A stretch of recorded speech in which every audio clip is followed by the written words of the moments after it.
Buenas noches, bienvenidos a este maravilloso espacio dedicado a la historia, en una nueva edición que empieza con puntualidad, ¿no? Porque como todos sabemos, este canal se ha basado siempre en la puntualidad y venimos cumpliéndolo a rajatabla. Así que buenas noches a todos y bienvenidos a una nueva edición. Estamos en diciembre del año 2023.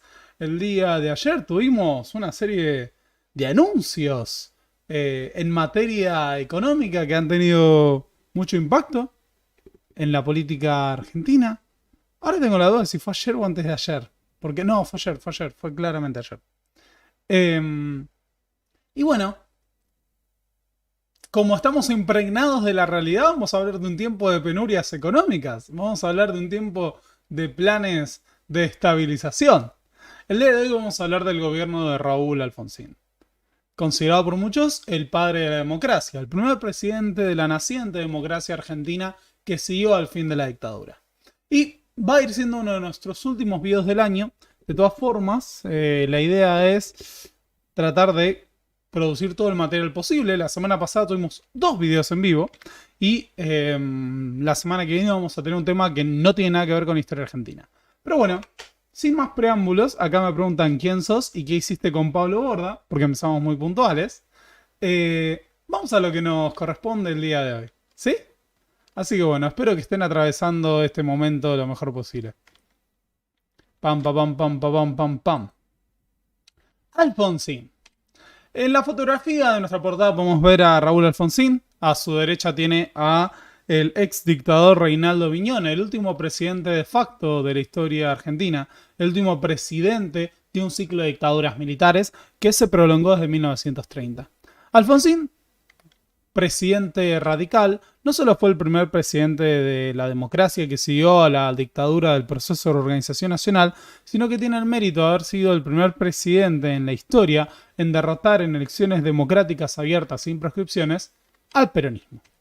Como tal, Alfonsín tiene que asumir el gobierno en un contexto marcado por una realmente pesada herencia. Una crisis inflacionaria que hoy caracterizaríamos de hiperinflación. Tenemos que recordar que no hubo ningún año de la dictadura del proceso en que la inflación anual no estuviera por encima de los 3 dígitos. Y de hecho, hasta este momento de la historia argentina, el año con mayor inflación había sido el de 1976, con más del 600%. Y sin embargo, en Alfonsín había una gran expectativa, un universo de, básicamente, de virtudes democráticas parecían sintetizarse en la figura del presidente radical. Era como si todo el aire de la transición, todo el clima de época que rodeaba las expectativas y las esperanzas de la democracia estuvieran en ese demócrata que parecía asumir el gobierno.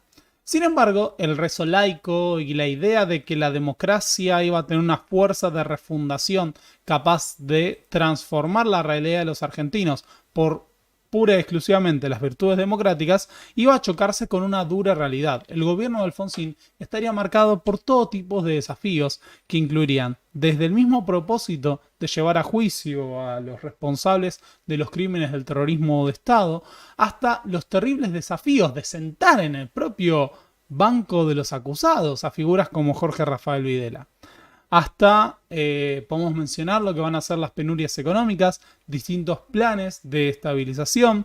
Vamos a ver cómo de Greenspan pasamos a Surrubil y hacia un final terminamos en la figura de Pugliese a cargo de la agenda de economía, tratando de encontrar un rumbo para restituir la situación. Al mismo tiempo que se producían choques con fuerzas corporativas como los grandes empresarios, como la sociedad rural o incluso levantamientos armados como lo que fueron los levantamientos cara pintada en el contexto de los juicios a los responsables del terrorismo de Estado. Alfonsín, a lo largo de toda su presidencia, se trataría de presentar como el presidente de la unidad nacional, aquel capaz de garantizar la paz y evitar derramamientos de sangre, al mismo tiempo que se fortalecerían los mecanismos institucionales y las instituciones republicanas propiamente para resolver los conflictos de los argentinos. Sin embargo, esto también chocaría justamente con la oposición del peronismo, no solo desde el punto de vista sindical, sino desde el punto de vista partidario. Un peronismo que estaba en proceso de reconformación tras lo que había sido su primera gran derrota electoral a lo largo de la historia, además de la partida física del líder y el exilio de Isabel. Todo este clima de inestabilidad, de confrontaciones, penurias económicas y levantamientos militares destituyentes caldearían el clima para una verdadera catástrofe económica que se desataría en 1989 con el brote de la hiperinflación. En un contexto de saqueos a gran escala y violencia, así como una absoluta hecatombe económica, se produciría la renuncia, antes de finalizar su mandato, de Raúl Alfonsín. Así que el día de hoy hablaremos de la presidencia de Alfonsín, el primer presidente de la democracia argentina y un emblema, si queremos, de los límites de nuestra democracia en muchas ocasiones. Espero que la voz funcione bien. Pero bueno, espero que les guste. Vamos a analizar todas las aristas posibles del gobierno de Alfonsín. Alfonsín, el hombre del rezo laico, un demócrata de la Unión Cívica Radical de ideas progresistas que había derrotado a los Tutankamones, a la vieja guardia de la Unión Cívica Radical que podía rastrear sus orígenes y su trayectoria hasta los tiempos de Balbín. Hay que recordar que Alfonsín puede hacerse a la cabeza de la Unión Cívica Radical justamente por la muerte del histórico líder que había representado desde la oposición al peronismo hasta la oposición a la dictadura en la última etapa. De hecho, en la interna radical, Alfonsín derrotó a quien era el pupilo, en cierta manera, de Balbín, que era un joven, muy joven, Fernando de la Rúa, que tardaría todavía casi 20 años en llegar a la presidencia como tal. Lo que es cierto es que el gobierno de Alfonsín sucede un gobierno de transición que es dirigido por el militar Reinaldo Viñone. El gobierno de Viñone asume justamente al estilo del gobierno de Alejandro Agustín Lanusse con el propósito de generar las condiciones para la transición política de la dictadura. Lo cierto es que la transición a la democracia en Argentina estuvo condicionada justamente por la derrota militar de Malvinas. De hecho, si nosotros comparamos con la región, comparamos el caso de Paraguay, comparamos el caso de Uruguay, de Brasil, de Chile, todas estas transiciones democráticas se hicieron de manera posterior. Argentina tuvo una democracia, digamos, relativamente precoz en los términos de lo que fue la finalización de los ciclos de dictaduras en el cono sur. Sin embargo, eso no quiere decir que la dictadura no dejaba marcas muy profundas en la economía nacional y en su tejido social. Desde miles de desaparecidos hasta la derrota militar en Malvinas, un conflicto fronterizo con Chile y una catastrófica crisis económica que había llevado a un empobrecimiento generalizado de la población, un aumento en la tasa de desempleo, un aumento de la inflación. Al mismo tiempo, desde la finalización de la administración de Martínez de Hoz, hubo mucha improvisación en la economía. El propio Viñone, para tratar de dejar a las Fuerzas Armadas bien paradas, ya había tratado de impulsar aumentos de salarios, también un poco lo había intentado en su momento Viola, con el objetivo de recuperar un poco el poder adquisitivo y legitimar a las autoridades militares. Así que uno de los grandes problemas, hoy que se habla de ajustes y demás, es que el ajuste todavía no... Si bien el ajuste de Martínez de Hoz había sido terrible y había llevado a una pérdida del salario descomunal, el ajuste todavía estaba para concretarse nuevamente en el momento en el cual los militares entregan el gobierno con una crisis de deuda externa galopante, una inflación creciente y niveles de desempleo y pobreza muy superiores a los que se registraban antes del golpe del 76.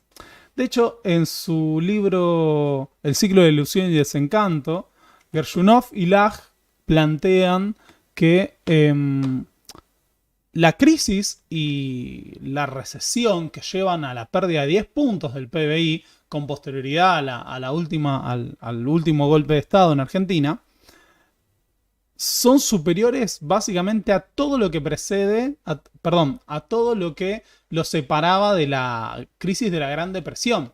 Así que si queremos encontrar números similares en cuanto a la catástrofe económica que dejaba la dictadura, teníamos que ir a la mayor crisis de la historia del capitalismo hasta ese momento, para que se hagan una idea. Argentina básicamente perdió 10 años de Sí, no, bueno, va a perder más en los 80. Pero entre el Rodrigazo y diciembre del 83 pierde casi una década sin crecimiento económico real. Y todavía vamos a tener la década del 80 en su conjunto, que es considerada una década perdida para América Latina por la crisis de la deuda externa, el deterioro de las relaciones de intercambio, entre otros motivos. Así que la herencia económica que recibe Alfonsín es realmente terrible al momento de llegar al gobierno. Para colmo, Viñón había dictado una autoamnistía a las autoridades militares que impedían que pudieran ser juzgadas por los crímenes que habían cometido en lo que ellos llamaron la guerra contra la subversión, que básicamente supuso el terrorismo de Estado contra el conjunto de la población argentina. Este era más o menos el panorama que dejaba un Viñone que había sentado las bases para la transición democrática. Acá quiero hacer una aclaración, que es que nosotros ya tenemos en este canal un video que se llama Argentina 1983, en el que analizamos todo este proceso de la transición democrática. Por lo tanto, hoy no vamos a hacer énfasis en lo que fue la última dictadura, en la herencia, vamos a retomar lo de la herencia de la última dictadura, pero no vamos a hacer énfasis en el proceso de la transición, ni de dónde sale Alfonsín y demás, por eso ya lo vimos en otro video. Así que la idea es básicamente arrancar desde lo que es la elección propiamente de Alfonsín. Aquí hay que plantear que en las elecciones de octubre de 1983, los dos principales candidatos eran, por un lado, Raúl Alfonsín, de la Unión Cívica Radical, de lo que era la Junta Renovadora, del Movimiento de la Renovación, que incluía jóvenes de ideas progresistas, que planteaban recuperar nociones como la justicia social, levantaban algunas banderas de los derechos civiles de las mujeres, la educación laica, entre otros. Y por el otro lado teníamos a Ítalo Luder, quien había sido el presidente provisional del Senado durante el tercer peronismo e incluso había llegado a sustituir a Isabel durante una licencia presidencial en septiembre-octubre de 1975. Ambos tenían perfiles muy distintos. Alfonsín representaba para muchos el clima de época de lo nuevo, de las virtudes republicanas democráticas, y en cierta manera Luder representaba un peronismo que había sido básicamente petrificado en 1975 cuando era presidente provisional del Senado e incluso había sustituido a Isabel. El peronismo todavía se estaba recuperando de la muerte de Perón, Isabel estaba en el exterior y seguía siendo la presidenta del Partido Justicialista, lo que representaba una gran complicación, porque dentro del esquema del peronismo, la designación de cargos dependía de negociaciones, no hubo elecciones internas como pasó con la UCR, en donde Alfonsín ganó estruendosamente a De la Rúa, y el hecho de que las designaciones fueran a dedo hacía muy compleja esta situación de que Isabel estuviera en el exterior. Lo cierto es que en las elecciones de octubre del 83, Alfonsín gana con una diferencia de prácticamente 10 puntos sobre el candidato, de más de 10 puntos, sobre el candidato Ítalo Luder y garantiza su acceso a la presidencia el 10 de diciembre de 1983. ¿Por qué todos los presidentes argentinos asumen el 10 de diciembre? Básicamente porque el 10 de diciembre del 83 fue el día que asumió Alfonsín. Ese día, cuando después de prácticamente medio siglo de gobiernos militares, golpes de Estado, democracias condicionadas, un militar entrega el bastón y la banda presidencial a un presidente civil, se inaugura el periodo más prolongado de democracia de la historia argentina. Esto ya lo hemos hablado en otro video, pero muchos se debate sobre retorno a la democracia o transición democrática. Muchos plantean que una democracia plena, como nosotros la entendemos, con un consenso sobre libertades, derechos civiles, políticos y demás, no se ha básicamente consolidado en la historia argentina hasta el año 83. Así que es mucho más apropiado hablar de transición democrática antes que el retorno o el restablecimiento de la democracia. Igual es una discusión técnica. Mucha gente utiliza retorno de la democracia. Ahora, todo el proceso político que llevó a la transición estuvo marcado por la afiliación masiva a los partidos. Tanto la UCR como el peronismo recibieron millones de nuevos afiliados. por la participación en clubes sociales, en la cultura, en el arte, en el deporte, recitales, la era dorada del rock nacional tras la finalización de los años de plomo. Había un universo de expectativas muy amplio y una idea, una creencia de que el gobierno de Alfonsín venía a regenerar justamente la sociedad haciendo uso de las virtudes democráticas. Acá hay que recordar que el cierre de campaña de Alfonsín está marcado justamente por este culto, por este famoso rezo laico a lo que era el preámbulo de la Constitución. Vamos a escuchar solo algunos audios a lo largo de este video, solo algunos, tengan paciencia.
Podría parecer reincidente que volvamos a poner este audio cuando lo pusimos en el video de la transición, pero como veremos tiene una fuerte relación con cómo termina este proceso. Lo cierto es que Alfonsín había aglutinado ese conjunto de expectativas y había representado el espíritu de la época. Luder todavía estaba demasiado anclado a los 70, todavía estaba un peronismo que se relamía sus heridas de un profundo enfrentamiento interno a partir de lo que fueron las organizaciones armadas, las patotas sindicales, la AAA y montones de divisiones internas. De hecho, cabe aclarar que, por ejemplo, Cámpora fue incluso perseguido por el propio peronismo cuando había sido el primer presidente electo dentro de lo que era la fórmula de Frejuli. Es más, el propio frente electoral que lleva al poder, que no lleva a la presidencia a Luder, todavía tenía el nombre de Frejuli, el Frente Justicialista de Liberación. Así que el peronismo todavía estaba demasiado estancado en ese periodo. En cambio, si lo pensamos, el movimiento renovador de la Unión Cívica Radical venía de la mano de temas como el discurso sobre los derechos de la mujer, la patria potestad compartida. Se hablaba justamente de llamar a una reforma de lo que era el sistema educativo, los valores laicos, los valores republicanos, abandonar lo que era la historia de la violencia. Acá se ha citado mucho lo que es el episodio de la quema del cajón por parte de Herminio Iglesias. Entonces, dentro de ese contexto de triunfo de la democracia, de fiesta, se esperaba justamente que las propias virtudes de la democracia permitieran la regeneración nacional. Iba a ser posible entonces superar la noche de la dictadura pura y exclusivamente por las virtudes de la democracia. Por eso la famosa expresión "con la democracia se come, se cura y se educa" no era una consigna vacía, sino que representaba un clima de época, una cosmovisión en la cual todo lo que se le achacaba a la última dictadura había sido, digamos, todos los vicios achacados a la última dictadura estaban centrados justamente en el ataque a la democracia. El retorno de una democracia pura, real, permitiría entonces la regeneración nacional.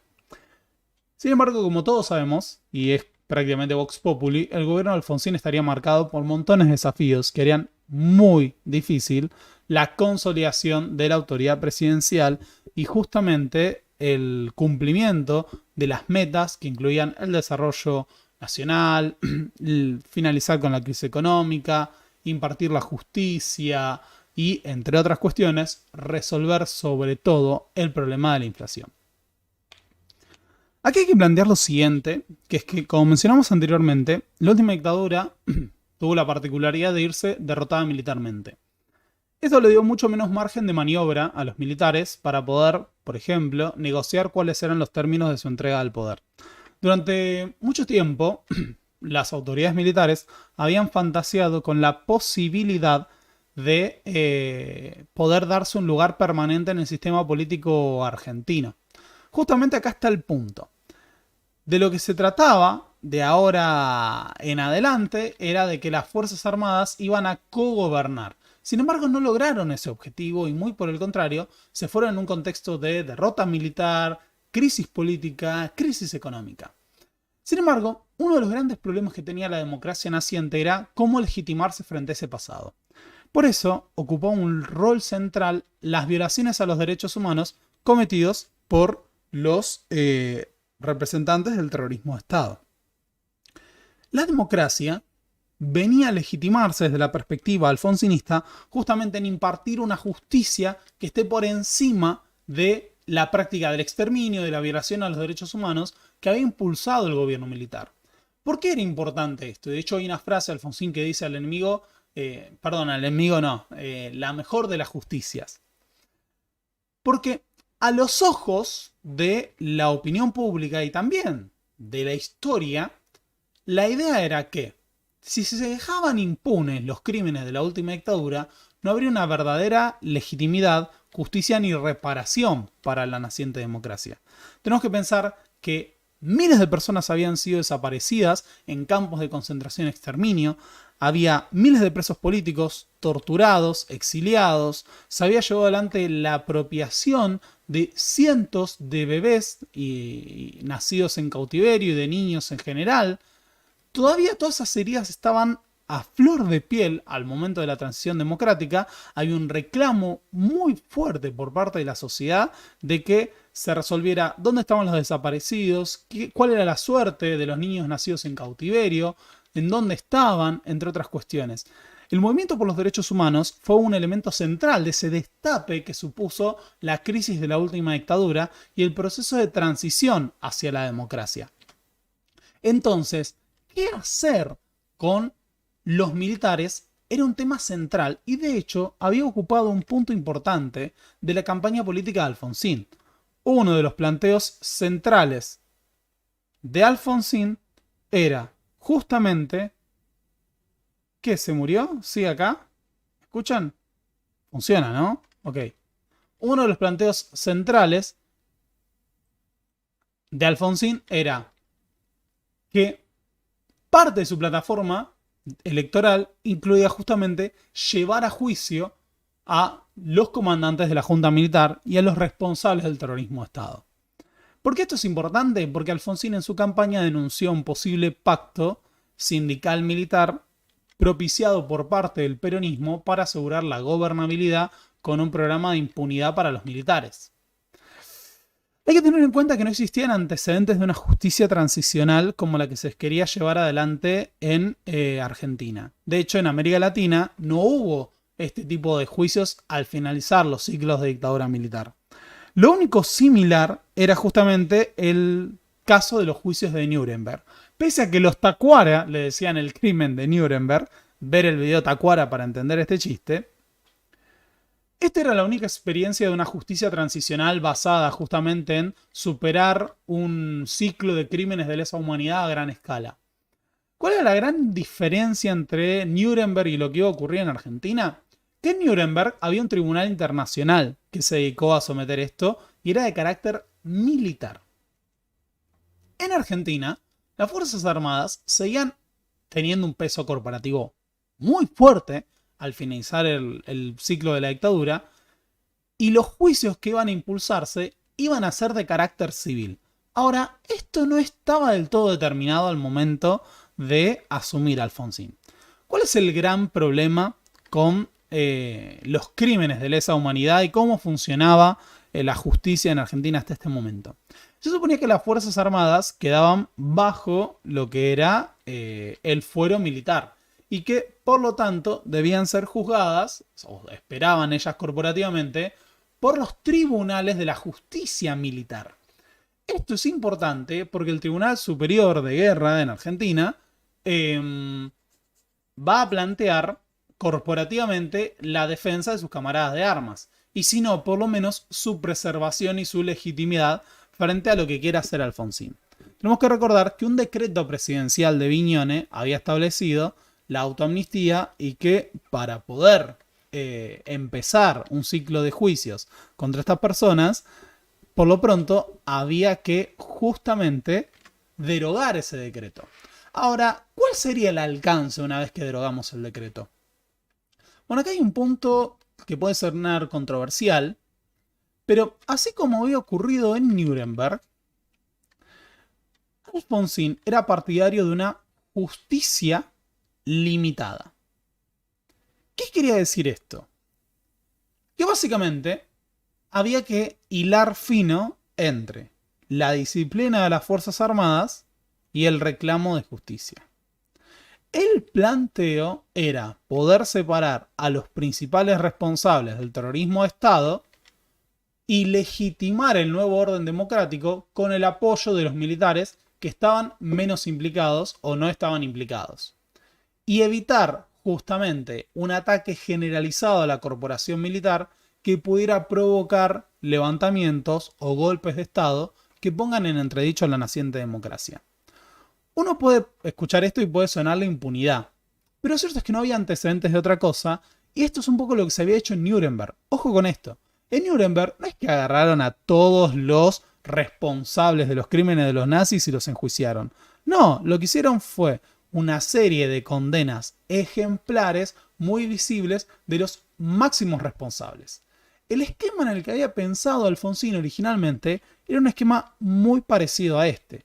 Básicamente poder señalar a los principales culpables, hacer un acto de justicia y después poder legitimar y establecer un nuevo pacto entre el poder militar y el poder civil, ahora por encima de este. La cuestión es que cuando se deroga la ley de autoamnistía de Viñone, también se conforma la CONADEP por decreto presidencial en diciembre del 83, la Comisión Nacional de Desaparición de Personas. La Comisión Nacional de Desaparición de Personas fue concebida justamente como un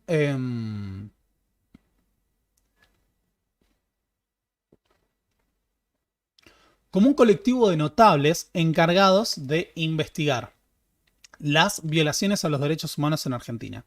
La idea era desprenderla del carácter político, por eso se convocó a referentes del arte, intelectuales, de la cultura, también personas que habían participado en organismos de derechos humanos, pero presentarlos por fuera del arco partidario o incluso del movimiento de los derechos humanos.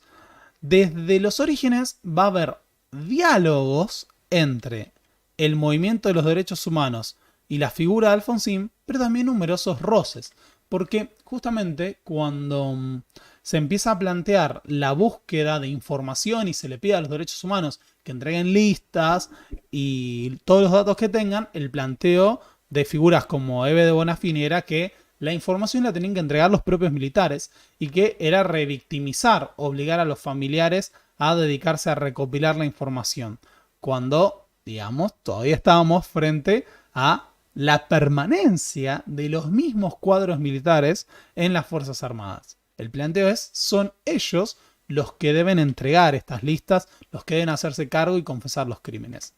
La CONADEP va a llevar adelante un trabajo a gran escala porque lo que había que recopilar eran miles y miles de denuncias.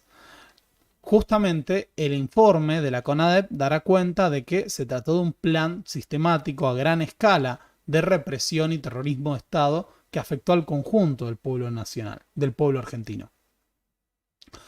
El otro gran frente que se abría mientras se desarrollaban las investigaciones de la CONADEP era justamente el frente económico. Acá el primer ministro de Economía de Alfonsín va a ser Bernardo Grinspoon. Aquí hay que entender una cuestión que plantean Laj y Gershunov, que es que el problema de la crisis en Argentina en la década del 80 es un problema nuevo que va a ser, que en un primer diagnóstico va a intentar ser resuelto con recetas viejas. Greenspan era un economista heterodoxo que planteaba justamente apelar a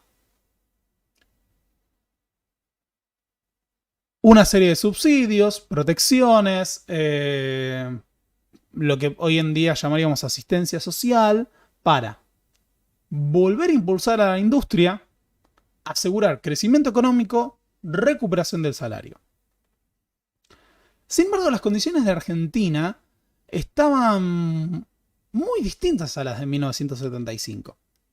No solo se había llevado adelante una política de desindustrialización durante la última dictadura, sino que, a su vez, la capacidad ociosa que se tenía estaba a falta de inversión, porque justamente se habían roto muchas de las lógicas del mercado internacional. Argentina lo que eran los capitanes de la industria y la histórica industria nacional argentina había perdido a muchos de sus clientes y socios comerciales, no se habían modernizado equipos, entonces volver a fortalecer la industria requería una inversión a gran escala para la cual la Argentina no tenía capacidad, porque no solo tenía una terrible deuda externa, tenemos que recordar que al momento de iniciar la dictadura la deuda externa era alrededor de 7.000 millones de dólares y al finalizar es de más de 45.000. Para que nos hagamos una idea, los desembolsos monetarios para pagar la deuda externa al final de la dictadura prácticamente habían llegado a los casi 10 puntos del PBI, lo que era altísimo si tenemos en cuenta que con anterioridad rondaban los 2 puntos. Entonces, la crisis de la deuda externa priva a la Argentina de posibilidades de financiamiento. La industria requiere una modernización a gran escala que no va a ser posible. Y al mismo tiempo, ya se llevó adelante un proceso de recuperación del salario durante la última etapa de la dictadura. Entonces, las metas de crecer, industrializar, con redistribución, eran muy difíciles en ese horizonte de posibilidades. Por eso, uno de los puntos interesantes de la primera política económica de Alfonsín es este proyecto que requiere, por un lado, controlar la inflación. Quiero que piensen en todo esto. Controlar la inflación. Resolver la deuda externa. Recuperar una senda de crecimiento y al mismo tiempo una recuperación del salario. Todas estas metas eran muy difíciles en la frágil economía que dejaba la dictadura. Greenspan logra, por ejemplo, el apoyo de los capitanes de la industria y logra, esto es interesante, que la Unión Cívica Radical pueda amigarse con una base que corporativamente había apoyado a figuras como el peronismo. Los capitanes de la industria en este contexto consideraban que muchas de las políticas de Greenspan podían apoyar esto. Pero el gran problema es el siguiente. Para tratar de frenar la inflación, Greenspan y los sucesivos ministros de Alfonsín van a tratar de establecer alguna suerte de acuerdo de precios y alguna negociación con justamente la fuerza corporativa de los trabajadores, que son los sindicatos. La otra gran pata es que para resolver la crisis social se instala el Plan Alimentario Nacional o PAN, que consistió, como habrán escuchado de parte de sus abuelos o sus papás, de la distribución de las famosas cajas PAN en donde se llevaban alimentos a los barrios más carenciados para tratar de paliar la emergencia social. Ahora, el otro gran problema es el siguiente. Fortalecer nuevamente a la industria y lograr ese crecimiento con redistribución también requería, en un contexto de falta de inversión y de capital para ello, de lograr un acuerdo de productividad que requería justamente avanzar sobre la capacidad de intervención y la fuerza corporativa de los sindicatos. Ahora, esto no era un tema aislado, porque no solo se trataba de una pulseada con los sindicatos, sino que se trataba también de un nuevo modelo de sociedad. El aire de cambio que rodea a Alfonsín y el rotundo triunfo electoral del 83 parecía legitimar que a la sociedad, entre comillas, de corporaciones de la vieja Argentina, venía a reemplazarla una sociedad de ciudadanos. Y que, por lo tanto, muchas de las fuerzas vivas de la nación que habían tenido fuerza hasta ese momento, como los sindicatos, la Iglesia Católica, los grupos empresarios, las Fuerzas Armadas, debían perder poder para el fortalecimiento de la democracia. En esta línea, durante el gobierno de Alfonsín, se impulsan una serie de medidas que tienen este objetivo, ¿no? Bueno, vamos a tratar de democratizar la sociedad. Vamos a tratar de eliminar a las corporaciones o a los grupos de fuerza o de peso. Por eso se avanza con el Congreso Pedagógico Nacional, hay una disputa con la Iglesia Católica a futuro, con lo que va a ser la sanción de la ley de divorcio, que era uno de los temas de campaña de Alfonsín. Y el otro punto importante era justamente una democratización de los sindicatos. Tenemos que recordar que durante la última dictadura, no lo vimos acá, perdón. Durante la última dictadura hubo una normalización sindical y hubo un primer proceso por el cual, mientras la CGT estaba básicamente suspenso, se creó la Convención Nacional de Trabajo, que estaba dirigida por Jorge Triaca. Posteriormente, bueno, Ubaldini se pone a la cabeza de la CGT, la CGT Brasil, que está en una calle distinta a la CGT Azopardo, y empieza todo ese ciclo de enfrentamiento a la dictadura. Ahora, uno de los grandes temas es que incluso los militares habían decidido que los sindicatos podían ser una fuerza de contención en este clima de ajuste a gran escala. Tenemos que entender que, más allá de las chicanas y lo que queramos entender o afirmar según nuestras conveniencias ideológicas, los sindicatos cumplen un rol de intermediarios entre la clase obrera, la clase empresarial y el Estado argentino. Y lo que permiten es asegurar gobernabilidad y al mismo tiempo representar el peso corporativo de los trabajadores. Es una fuerza de negociación. Ahora, mientras figuras como Bandor habían propiciado el golpear para negociar y a futuro lo harían todos los grandes líderes como en su momento Ubaldini y bueno, a futuro otras figuras, a los 90, ya llegaremos a eso en otro momento. Triaca había partido de una posición mucho más conciliadora con el poder estatal para que los sindicatos más bien se ajustaran a las metas de productividad, a los objetivos de cada gobierno y cada administración. Acá lo que ocurría con Alfonsín es lo siguiente. El diagnóstico era que se podía romper la unidad sindical y propiciar acuerdos con los sectores más cercanos a Triaca, a estos acuerdos de productividad, y aislar a los que representaban históricamente el peso corporativo de los sindicatos peronistas. A su vez, el peronismo estaba dividido. Había sido derrotado y muchos achacaban que la derrota de las elecciones del 83 había sido la derrota política de los sindicatos. Herminio Iglesias, del palo sindical, había sido el candidato a gobernador de la provincia de Buenos Aires y había perdido la provincia de Buenos Aires, piensen en esa importancia, el distrito peronista por antonomasia, frente a la Unión Cívica Radical.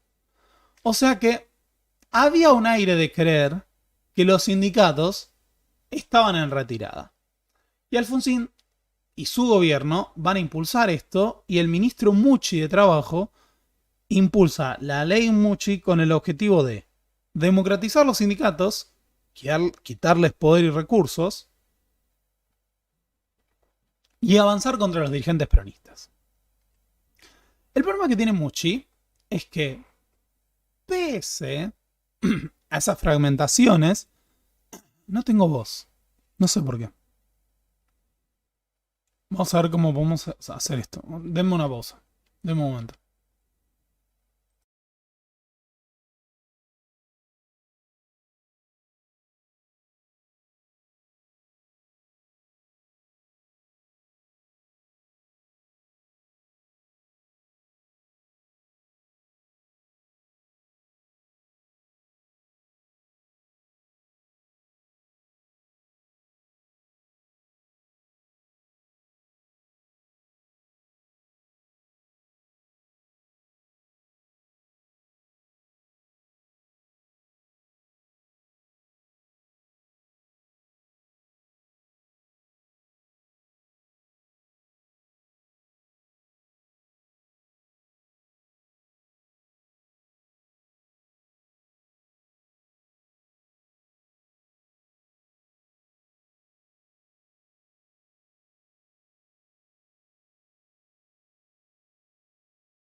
Bien, esperemos que la voz funcione mejor.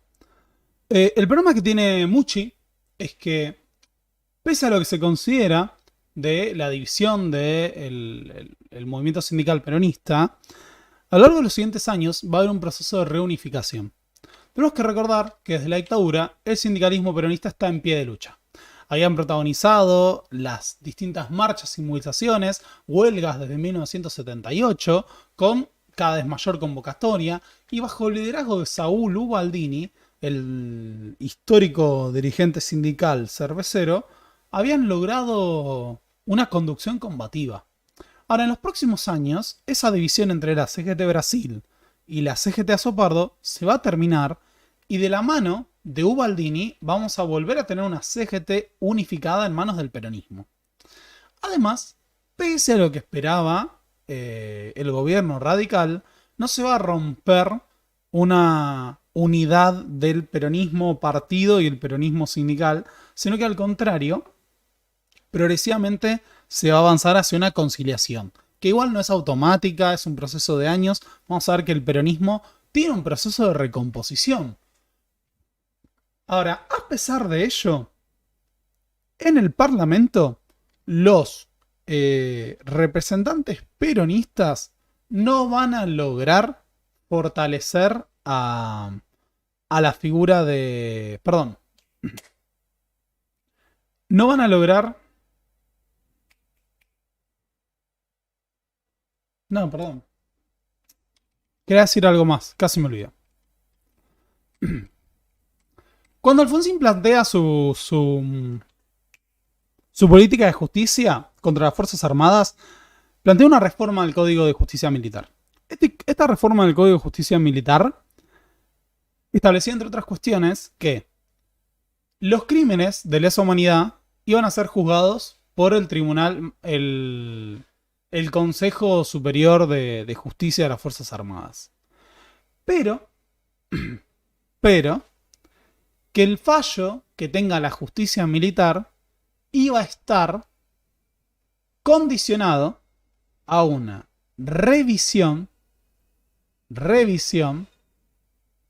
por parte de la justicia civil. Es decir, cuando la justicia militar falle, esa conclusión, esa sentencia, o al contrario, esa absolución, iba a poder ser revisada por la justicia civil. Lo que hace la justicia militar a futuro es decir, yo no voy a condenar a nadie, o no voy a hacerme cargo de esto, porque de todas formas, sin importar mi pena, o la pena que aplique, va a haber una revisión por parte de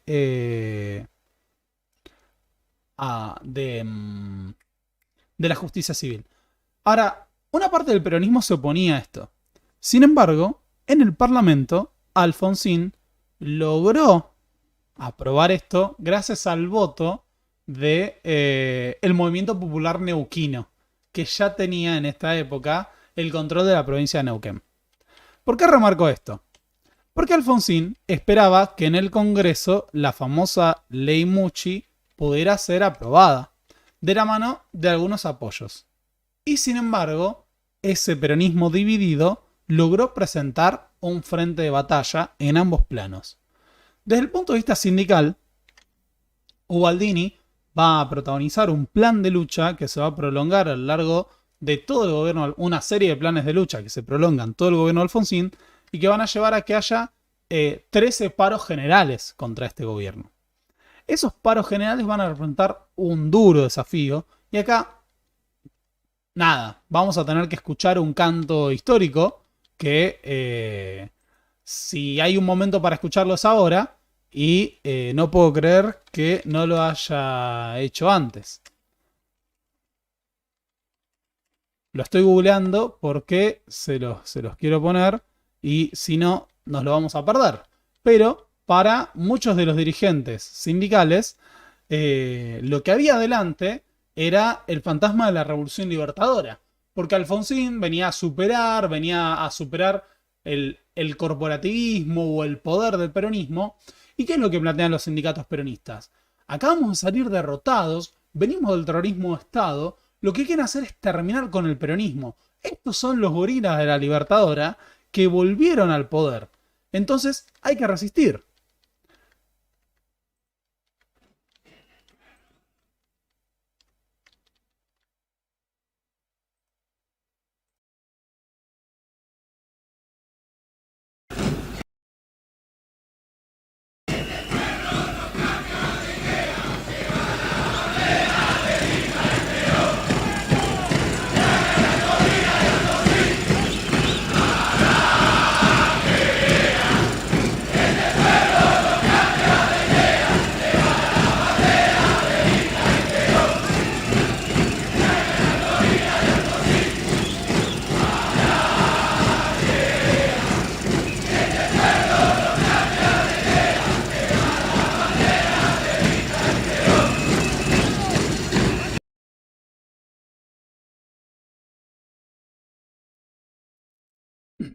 Con esa posición de lucha, los sindicatos, entonces, van a bloquear fuertemente los programas económicos de Alfonsín. ¿Cuál es el punto? Si Alfonsín quería aumentar la productividad, controlar el aumento de los salarios en función de ello y controlar la inflación, la puja distributiva de los sindicatos va a complicar esas proyecciones. Acá hay que plantear que la inflación, como sabemos, es un fenómeno multicausal. Y lo que les digan es un fenómeno monetario, suerte ahora cuando vean cómo hay inflación igual aunque se restrinja la emisión. Pero lo cierto es que en Argentina también hay un elemento de puja distributiva que tiene que ver justamente con esa competencia por el ingreso que se daba entre capital y trabajo. Y justamente el ciclo de la dictadura, que había representado una redistribución regresiva, está buscando ser compensado por los sindicatos que quieren recuperar el terreno perdido. Y Alfonsín tenía parte de estas proyecciones, pero a su vez quería quitarle poder y capacidad de maniobra al sindicalismo. A lo que el sindicalismo va a responder con una declaración de guerra, una movilización constante contra Alfonsín. Al mismo tiempo, esto lleva a una de las primeras grandes derrotas del gobierno, que es justamente el bloqueo de la ley Mucci por parte del Congreso. Así que en el Senado, a pesar de la aprobación de diputados, el gobierno de Alfonsín va a ser derrotado. Y de hecho, el movimiento popular neuquino, del cual Alfonsín esperaba apoyo, termina votando en contra de la ley Mucci. Así que Alfonsín tiene una dura derrota con la ley Mucci, que va a ser parte de la avanzada sindical contra el gobierno. Por el otro lado, también Alfonsín tenía que resolver en el 84 la cuestión del conflicto del canal de Beagle con Chile. Hubo una intermediación papal y en este contexto se decide llevar un referéndum, una consulta popular, para decidir si se aceptaba la mediación papal o no. Si no se aceptaba, podría haber estallado un conflicto armado por el canal de Beagle. Pero gana abrumadoramente el sí y Alfonsín se anota un triunfo de cara a la paz definitiva con Chile, que estaba en crisis desde el 78. Igual, los acuerdos finales se terminan de concretar durante el gobierno de Menem.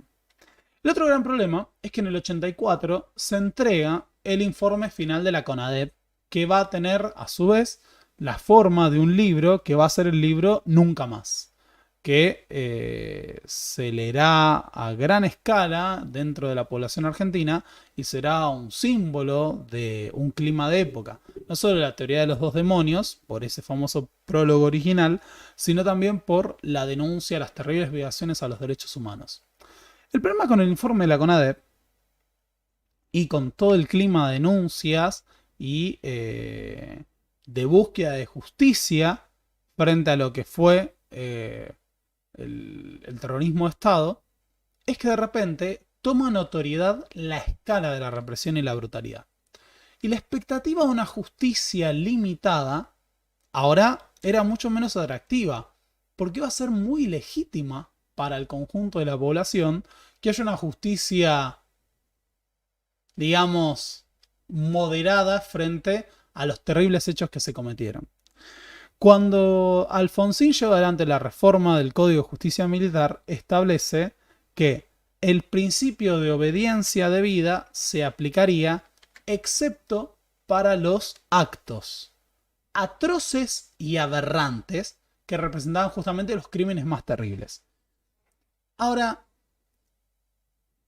¿cuáles o cuántos actos entraban dentro de atroces y aberrantes? Era un poco ambiguo. Se consideraba que de lleno entraba la apropiación ilegal de niños, en general.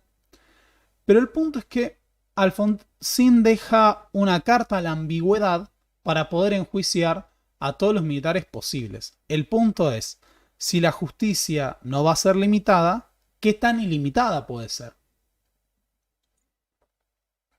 Porque una justicia que actúe contra el conjunto de la corporación militar podía llevar al descontento en los cuarteles y a las amenazas golpistas.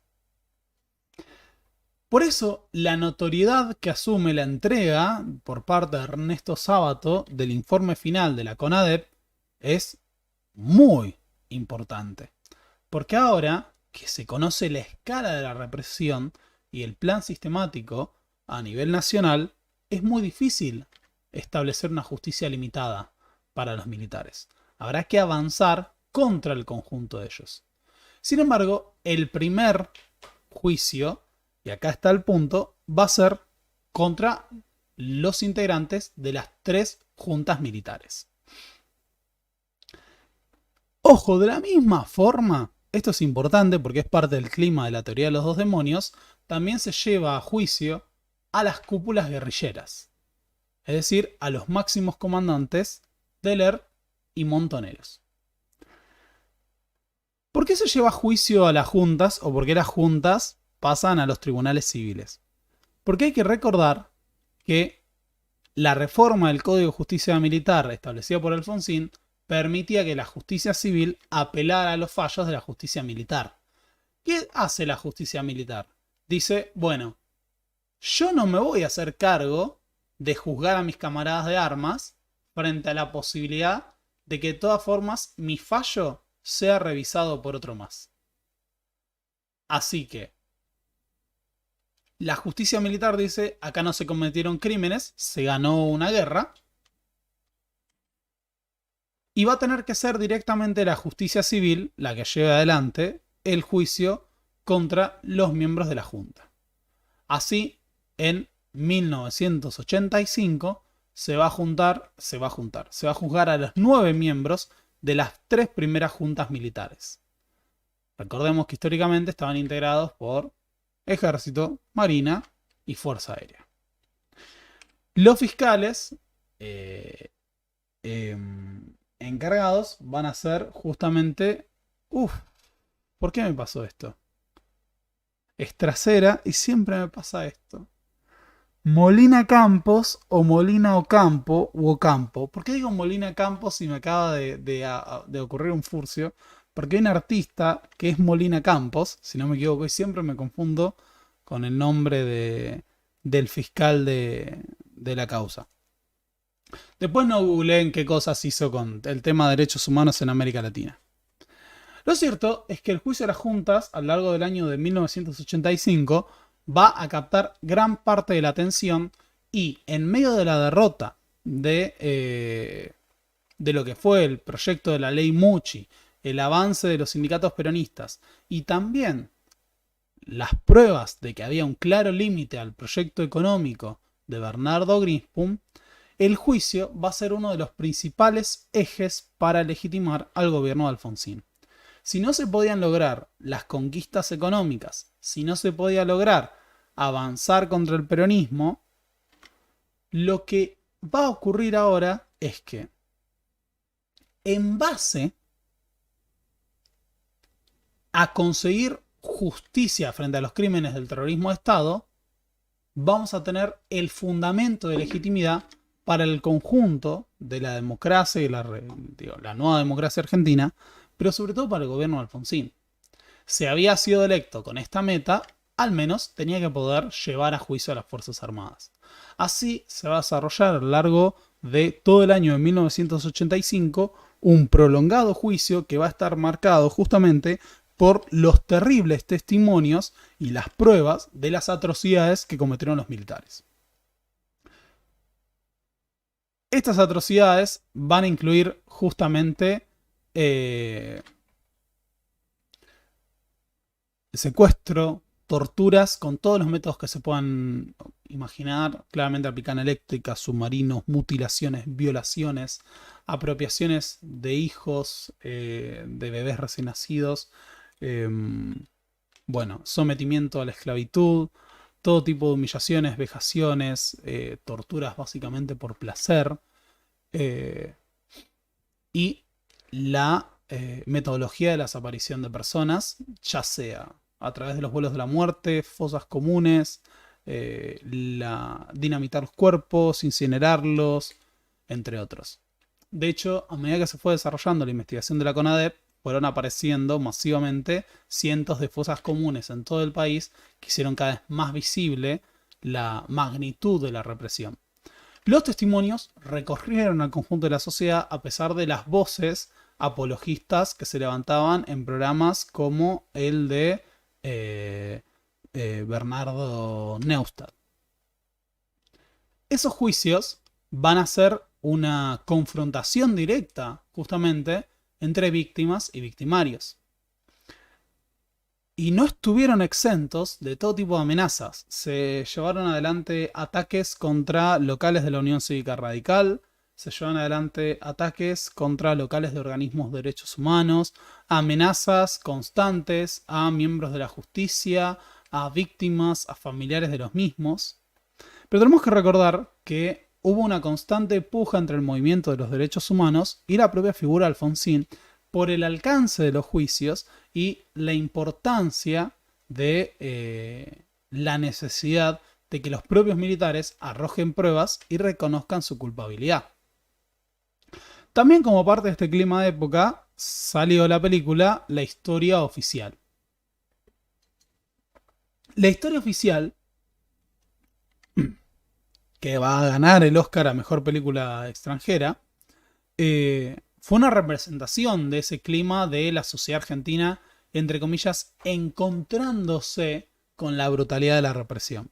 De hecho, si ven la película La Historia Oficial, vamos a poder observar que justamente la protagonista descubre de repente lo que había sido la dictadura y tiene que hacer todo un proceso de entender que todo lo que había ocurrido había pasado delante de ella y no se había dado cuenta. Sobre esto hay mucho debate sobre cómo aparecía en el imaginario la violencia, cómo la represión estaba sugerida. O sea, el que quería verla, la iba a encontrar. Era muy difícil, salvo que uno decidiera ignorar deliberadamente, no creer que había desaparecidos o que estaban cometiendo atrocidades. Esto lo plantea Gabriel Águila, por ejemplo, que la represión estaba sugerida por la presencia constante de las Fuerzas Armadas, las demostraciones de poder, de armas, los constantes enfrentamientos que aparecían, los enfrentamientos fraguados que aparecían en los noticieros y demás. El otro gran problema es que la inflación iba a seguir creciendo de manera galopante. En 1984, la inflación había sido superior al 600%. Tuve una confusión, antes le dije que la inflación del 76 había sido del 600. Hubo una confusión, me confundí. Era 400, disculpen. Esa inflación superior al 600% daba cuenta de que el programa de Bernardo Greenspun para tratar de paliar la cuestión inflacionaria no estaba surtiendo efecto y al mismo tiempo tampoco se estaba logrando el gran crecimiento económico que se esperaba ni la recuperación del ingreso. En ese contexto, en 1985, Bernardo Greenspun va a tener que abandonar la cartera del Ministerio de Economía de Alfonsín y va a ser convocado Juan Vital Zurrubil. ¿Por qué es importante Juan Vital Zurrubil? Porque a diferencia de lo que ocurre con Greenspun, que había intentado una política de carácter heterodoxa, histórica, de subsidios, de apoyo a la industria y demás, Juan Vital Zurrubil va a traer una mezcla de ortodoxia y heterodoxia. Una receta monetarista con congelamientos de precios progresivos y al mismo tiempo la búsqueda de algunos impulsos económicos a la modernización. ¿Por qué conocemos a Juan Vital Zurrubil? Básicamente porque en la búsqueda de acabar con la inflación y paliar ese problema y asegurar un plan que no suponga un ajuste a gran escala, va a impulsar el famoso Plan Austral. Ahora, el Plan Austral va a suponer establecer una nueva moneda, relegar algunos de los objetivos de carácter heterodoxo que suponían que el Estado todavía tuviera un mayor control de la economía, restringir la emisión monetaria, por eso decimos una receta monetarista, mucho más acomodada a los años 80. Ahora, como tal, el Plan Austral tenía el objetivo de asegurar algún proceso de desarrollo en el mediano plazo, pero fundamentalmente contener la inflación. Ahora, el Plan Austral no fue diseñado para ser permanente, y sin embargo, por las características de este problema, vamos a ver cómo la inflación va a reaparecer. Pero en 1985, ese programa parecía asegurar, por lo menos, que si no iba a lograrse el desarrollo, el crecimiento, la recuperación de la industria, que no va a estallar un fantasma del que ya se hablaba, que era la hiperinflación. Todo este clima de época está marcado porque se habla de la amenaza de la hiperinflación. Y el Plan Austral lo que viene a hacer es evitar una hiperinflación que podría haber estallado en 1985. Ese era el planteo. Ahora, uno de los grandes problemas es que acá se está planteando un programa de ajuste, va a decir Alfonsín, para salvar la democracia. Y, como nos podemos imaginar, la CGT va a establecer un plan de lucha frente a esto. Argentina tiene un gran problema que es de carácter regional. Acá hay que destacar que por primera vez pasamos a tener, esto va a sonar extraño, pero estamos básicamente de la mano de los problemas del conjunto de América Latina en esa época, que es la crisis de la deuda externa de Brasil y de México. Durante los años 80, las políticas neoliberales y todo este ciclo de políticas ortodoxas habían llevado al incremento del interés del crédito. Entonces, todos estos países que estaban endeudados ahora tienen que pagar tasas mucho más elevadas. Pensamos una idea, intereses mucho más elevados. Los intereses se llevan a subir al 20% anual, lo que representaba un monto prácticamente impagable para el conjunto de estos países. Zurrubil, al igual que Greenspan, había tratado de buscar alguna suerte de acuerdo regional, acuerdo latinoamericano para negociar frente a los organismos financieros. Por otro lado, aunque suene paradójico, Alfonsín va a tener un aliado inesperado a la hora de negociar la cuestión de la deuda externa en Ronald Reagan. Y ustedes miran, Ronald Reagan. Bueno, entrada la década del 80, Reagan empezaba a creer que la política pro dictaduras estaba alimentando nuevos movimientos guerrilleros. En esta época, bueno, se dio la intervención en Granada, se fortalece la guerrilla chilena, tenemos el conflicto a gran escala en Colombia, y veía a Reagan en los gobiernos democráticos a una posible limitación a esas amenazas. Entonces Reagan quería, entre comillas, salvar a Alfonsín. Comillas, comillas, comillas. Esto lo plantea Marcos Novaro. Quienes eran más reticentes a tener contemplaciones con la crisis de la deuda externa de Argentina eran justamente los países europeos. Los países europeos van a ser mucho más duros. No solo con Argentina, sino también con Brasil y con México. Al mismo tiempo, como decíamos antes, no solo se trata de una crisis de la deuda externa y de una pérdida de la industria. Recordemos que la industria había sido herida de muerte durante el gobierno de la dictadura, sino que a su vez tenemos una caída de los precios internacionales de los productos latinoamericanos, entre ellos los cereales, y a su vez una disminución de las exportaciones. Porque no solo estaban cayendo los precios, sino que había caído el volumen de la demanda. Es un marco muy complicado para una situación extremadamente frágil. En este marco se va a desarrollar el Plan Austral, que va a tener la posibilidad de contener el problema de la inflación a lo largo de 1985, disminuirla y vamos a tener una inflación bastante baja en 1986, considerando la amenaza hiperinflacionaria que se abría en el horizonte. Recordemos que tanto en 1984 como en el 85 estábamos en una pendiente creciente que iba a más del 600% de inflación anual. Así, se logra aplacar la inflación para el 86, lo que daba cuenta de que el Plan Austral estaba teniendo ciertos éxitos en controlar el problema inflacionario. Por otro lado, a finales de 1985 se van a anunciar las sentencias contra lo que fueron los responsables del terrorismo de Estado en Argentina. Es decir, los miembros de las 3 juntas militares. Ahí, más allá de las burlas, se dará el famoso alegato final de Estracera, que es justamente, iba a decir, representado en la película 1985, pero que tal vez alguno nunca escuchó en la versión original.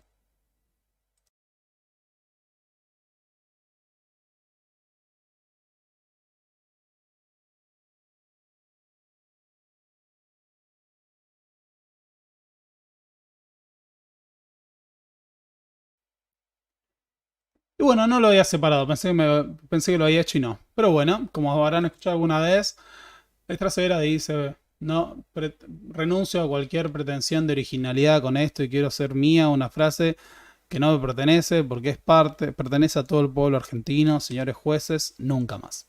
Lo cierto es que en 1985 se logra la condena fundamentalmente a cadena perpetua de Jorge Rafael Videla y Eduardo Macera. Esto va a permitir justamente que se avance ahora con las causas contra otros responsables del terrorismo de Estado.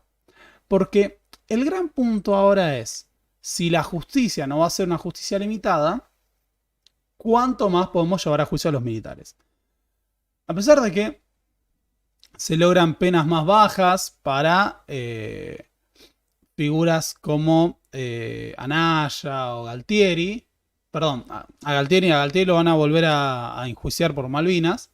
Acá hay un primer gran avance y tenemos que tener en cuenta que era una situación que no tenía antecedentes en la historia de América Latina. De hecho, en la historia mundial. Ningún país había juzgado a sus propias autoridades dictatoriales tan pronto como habían entregado al poder. De hecho, no va a pasar durante años en el resto de América Latina y hay países en donde la impunidad ha sido la marca. Y no solo en América Latina, podemos hablar de Indonesia, podemos hablar de otros. Este era un triunfo que se podía notar el gobierno de Alfonsín y que legitimaba la naciente democracia.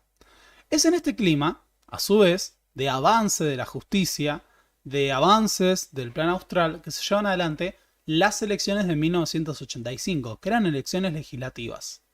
En las elecciones legislativas de 1985, el peronismo estaba dividido, porque esa derrota había sido procesada con llamados a la renovación por parte de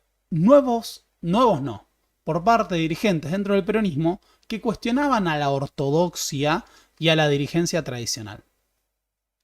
Mientras el sindicalismo había sido unificado por Ubaldini, dentro del ala partidaria, la presidencia del Partido Justicialista de María Estela Martínez fue reemplazada por la figura de Saadi. Me faltó el nombre. Vicente Saadi. Vicente Saadi, histórico dirigente peronista, de hecho, es el que acerca a otro histórico dirigente peronista, ya vamos a ver a quién. Saadi, como presidente del Partido Justicialista, representaba el ala tradicional del peronismo. Aquellos históricamente alineados con el las órdenes de Perón. Recordemos que los candidatos se definían a dedo en el peronismo históricamente o como parte de acuerdo entre dirigentes y sectores, pero nunca con elecciones internas. Ahora, dentro del peronismo va a surgir lo que va a ser conocido como el Frente Renovador, dirigido por un tal Antonio Cafiero. El Frente Renovador dentro del peronismo lo que plantea es la democracia interna del partido, ajustar las banderas del peronismo a los tiempos corrientes, tratar justamente de representar el clima de época. Es así que se presenta como una fuerza diferenciada en las elecciones legislativas del 85. Alfonsín estaba fortalecido por el avance del juicio contra las juntas, por los logros del Plan Austral. Y en 1985, la Unión Cívica Radical se enfrenta, por un lado, al Frejuli, que todavía presenta como titular, como primer diputado en la provincia de Buenos Aires, a Herminio Iglesias, el que había quemado el cajón, y por el otro lado, al Frente Renovador, encabezado por Antonio Cafiero. En las elecciones del 85, Cafiero empieza a consolidarse como el principal dirigente peronista de este periodo, pero por otro lado, la Unión Cívica Radical vuelve a ganar, por un margen más estrecho que en 1983, pero con el suficiente para legitimarse ante la sociedad. Por segunda vez consecutiva, la Unión Cívica Radical le había ganado las elecciones al peronismo. ¿Y qué ocurre con esto? Bueno, que va a tener la capacidad para seguir maniobrando en el Congreso con una leve mayoría. Si la Unión Cívica Radical volvía a ganar al peronismo y dentro de lo que era la serie de liderazgos peronistas, Cafiero empezaba a asomarse, podía pensarse que estábamos ante otra época histórica. Por las dudas, tenemos que pensar que incluso en el 2001, las segundas elecciones a las que va de la Rúa, el gobierno de la Rúa, las pierde estrepitosamente. Acá es la primera vez, no solo que un candidato no peronista derrota al peronismo en las elecciones presidenciales, sino que llegan las primeras elecciones de medio término y también gana. Eso sí, que en la convención de la Unión Cívica Radical de finales del 85, diciembre, no me acuerdo si finales de noviembre o principios de diciembre del 85, Alfonsín pronuncia un discurso en el que habla del tercer movimiento histórico. ¿Por qué se habla del tercer movimiento histórico? Porque se creía que el conjunto de fuerzas que habían llevado a Alfonsín al poder, que incluían fuerzas progresistas, fuerzas izquierdistas, históricos votantes del peronismo, representaban un nuevo movimiento nacional. Así como había estado el irigoyenismo, con esa primera democracia y la figura del caudillo Irigoyen, había estado el peronismo, con la democracia social y esa figura de Perón. Tal vez estábamos ante un tercer movimiento histórico que sería encabezado por Alfonsín y que representaría la conciliación entre la Unión Cívica Radical, los sectores históricamente izquierdistas, progresistas, el peronismo. De repente, se podía creer que había una nueva fuerza política que venía a inaugurar una nueva Argentina, a concretar los logros que le habían quedado pendientes a Irigoyen y a Perón.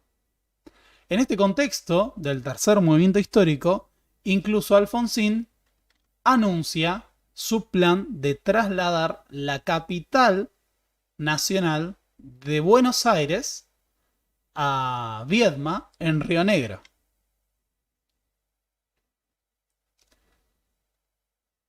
Este es el clima que estaba imperando. Parecía posible un nuevo proyecto argentino. En 1986, además, se da un histórico triunfo que va a ser justamente el triunfo de Argentina en el Mundial del 86 en México. El triunfo, en medio todavía de penurias económicas, va a ser abrazado como un movimiento de unidad nacional y millones de argentinos van a salir a las calles, van a festejar y de hecho el propio Diego Armando Maradona le va a entregar la Copa del Mundo a Alfonsín diciendo que esa copa es de él y de todos los argentinos. Ese momento de felicidad y movilización generalizada fue un momento en el cual todavía parecía que la democracia argentina estaba plena de fuerzas. Sin embargo, el año de 1986 va a estar marcado justamente por el proceso de consecución de los objetivos de juzgar a los responsables del terrorismo de Estado. Si la justicia no iba a ser una justicia limitada, de nuevo, ¿qué tan ilimitada va a ser? ¿Sobre cuánto se va a avanzar? Uno de los grandes problemas es que Alfonsín estaba empezando a ver con miedo cómo se producían actos de insubordinación de los militares. Muchos militares, todavía en actividad, que eran citados por la justicia, no se presentaban. Justamente, desconocían las facultades de la justicia civil para llevarlos a juicio. Así, el gran problema era, ahora que se ha enjuiciado a los miembros de la Junta, ¿qué vamos a hacer con los ejecutores? ¿Qué vamos a hacer con los que dirigieron los campos de exterminio? ¿Con los torturadores? ¿Con los comandantes? Al mismo tiempo, en algún momento había que cerrar el proceso de la transición. Alfonsín, justamente, aspiraba a separar, entre comillas, a las manzanas podridas, comillas, comillas, comillas, no es palabra de Alfonsín, pero es una forma de entenderlo, aislar a los principales responsables y lograr una alianza, un consenso con el resto de los mandos militares. Por eso lo que buscó es fortalecer liderazgos militares que fueran afines al proyecto de la democracia, a juzgar a los responsables y de esta manera asegurar que el poder civil mantuviera el control sobre el poder militar, que no hubiera intentonas golpistas y que se pudiera mantener la cohesión y asegurar la paz. Pero de nuevo, el descontento, los actos de insubordinación eran una amenaza progresiva. Para tratar de conciliar con las Fuerzas Armadas, Alfonsín en 1986 lleva al Congreso un proyecto que es la Ley de Punto Final. ¿Qué establecía la Ley de Punto Final? Bueno, que a partir de su aprobación habría un plazo de 60 días para iniciar cualquier juicio o causa contra los responsables del terrorismo de Estado. Una vez finalizado ese ciclo, ya no se iba a poder juzgar. Obviamente esto es totalmente inconstitucional. Vamos a ver que va en contra de los pactos del mismo concepto de crimen de lesa humanidad y demás. Esta ley provocó un gran rechazo por parte del movimiento de los derechos humanos, porque justamente, ¿cómo podían crímenes de lesa humanidad tener una fecha de caducidad a partir de los cuales no iban a poder ser denunciados? Esto acentúa las diferencias entre el gobierno y el movimiento de los derechos humanos, pero también era parte de una solución política que buscaba salvaguardar la integridad de esa naciente democracia. Pero de nuevo, esa integridad sin legitimidad, porque se permite la impunidad, no sé si es tan provechosa. Así, en medio de protestas frente a por parte del movimiento de los derechos humanos, se produce la aprobación de la Ley de Punto Final. Alfonsín esperaba que la aprobación de la Ley de Punto Final calmara a los cuarteles, justamente porque habría menos denuncias y ya. El problema es que la Ley de Punto Final, en vez de calmar las aguas, lo que generó fue una ola a gran escala de denuncias que llevó a que sean citados más de 300 militares en las semanas posteriores a su aprobación. O sea que, en vez de calmar las cosas, lo que hubo fue, al contrario, un impulso de todos los movimientos de derechos humanos, de toda la militancia, de todos los familiares, de los detenidos desaparecidos y de los bebés apropiados, que dijeron, hay que denunciar todo ahora, y esto llevó a un sinfín de denuncias y a un caos enorme en la justicia.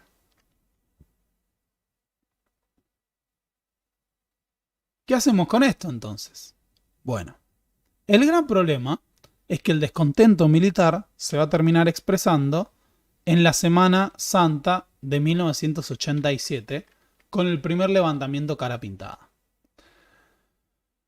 Los levantamientos cara pintada fueron un fenómeno complejo. Empiezan justamente con el rechazo de una serie de oficiales a presentarse ante la justicia y se inicia una serie de rebeliones de parte de sectores de las Fuerzas Armadas contra, entre comillas, la cúpula militar, pero en sí contra el ataque corporativo a lo que era el ámbito castrense. Lo que se planteaba era justamente un recambio, entre otras cuestiones, de lo que era la dirigencia del Estado Mayor del Ejército, que había quedado alineado con Alfonsín. Lo que buscaban era aislar al gobierno de los sectores militares que le eran afines. Así, la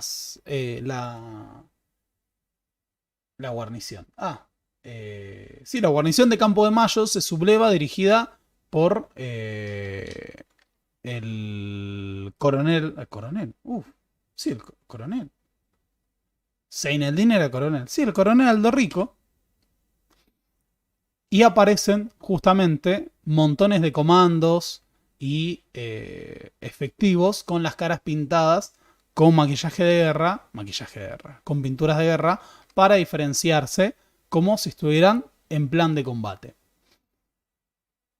El argumento era que se estaba, no me sale la palabra que quiero utilizar, atacar, no es atacar, la palabra es, no es humillar, no es agredir,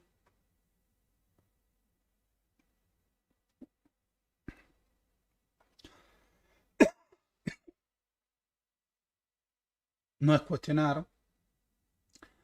Se estaba mancillando el honor de las Fuerzas Armadas al obligarlas a presentarse ante la justicia civil y que había que llevar a un proceso de reconciliación nacional. Así se produce el levantamiento de Campo de Mayo y el gran problema que enfrenta el poder civil es que no logra reunir los apoyos y los consensos para sofocar la rebelión. Y de hecho, incluso si los lograba, Alfonsín planteaba que la solución que incluía sangre rompía la promesa de paz en la Argentina. Así que, en ese contexto, el presidente, en medio de movilizaciones, va a verse obligado a movilizarse a Campo de Mayo para negociar con los sublevados. O sea, el mismo presidente termina yendo a Campo de Mayo a negociar con Aldo Rico. Piensen lo arriesgada que fue esta movida. Imagínense, esto es contrafáctico, pero imagínense que de repente llegaba la noticia de los caras pintadas tienen a Alfonsín prisionero. ¿No?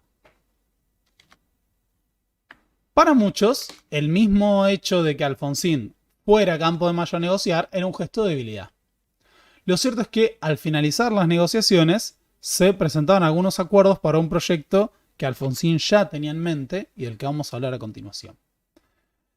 Cientos de miles de personas salieron a las calles a defender la democracia y de hecho durante las movilizaciones pudo verse a Alfonsín salir a hablar al balcón de la Casa Rosada secundado por Antonio Cafiero, el principal dirigente del peronismo, que en un contexto de levantamiento militar decidió apoyar al oficialismo para preservar la República y la democracia.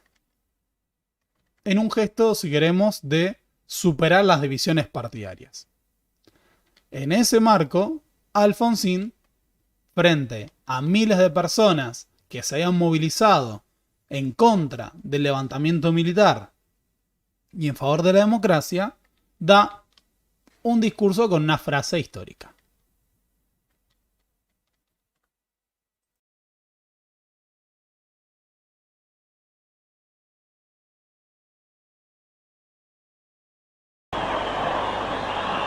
Compatriotas, felices Pascuas.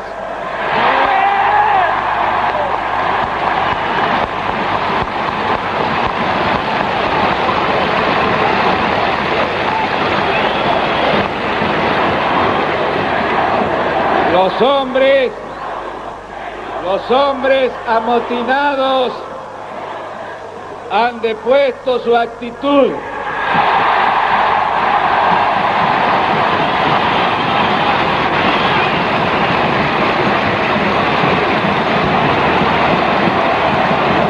Y hoy podemos todos dar gracias a Dios. La casa está en orden.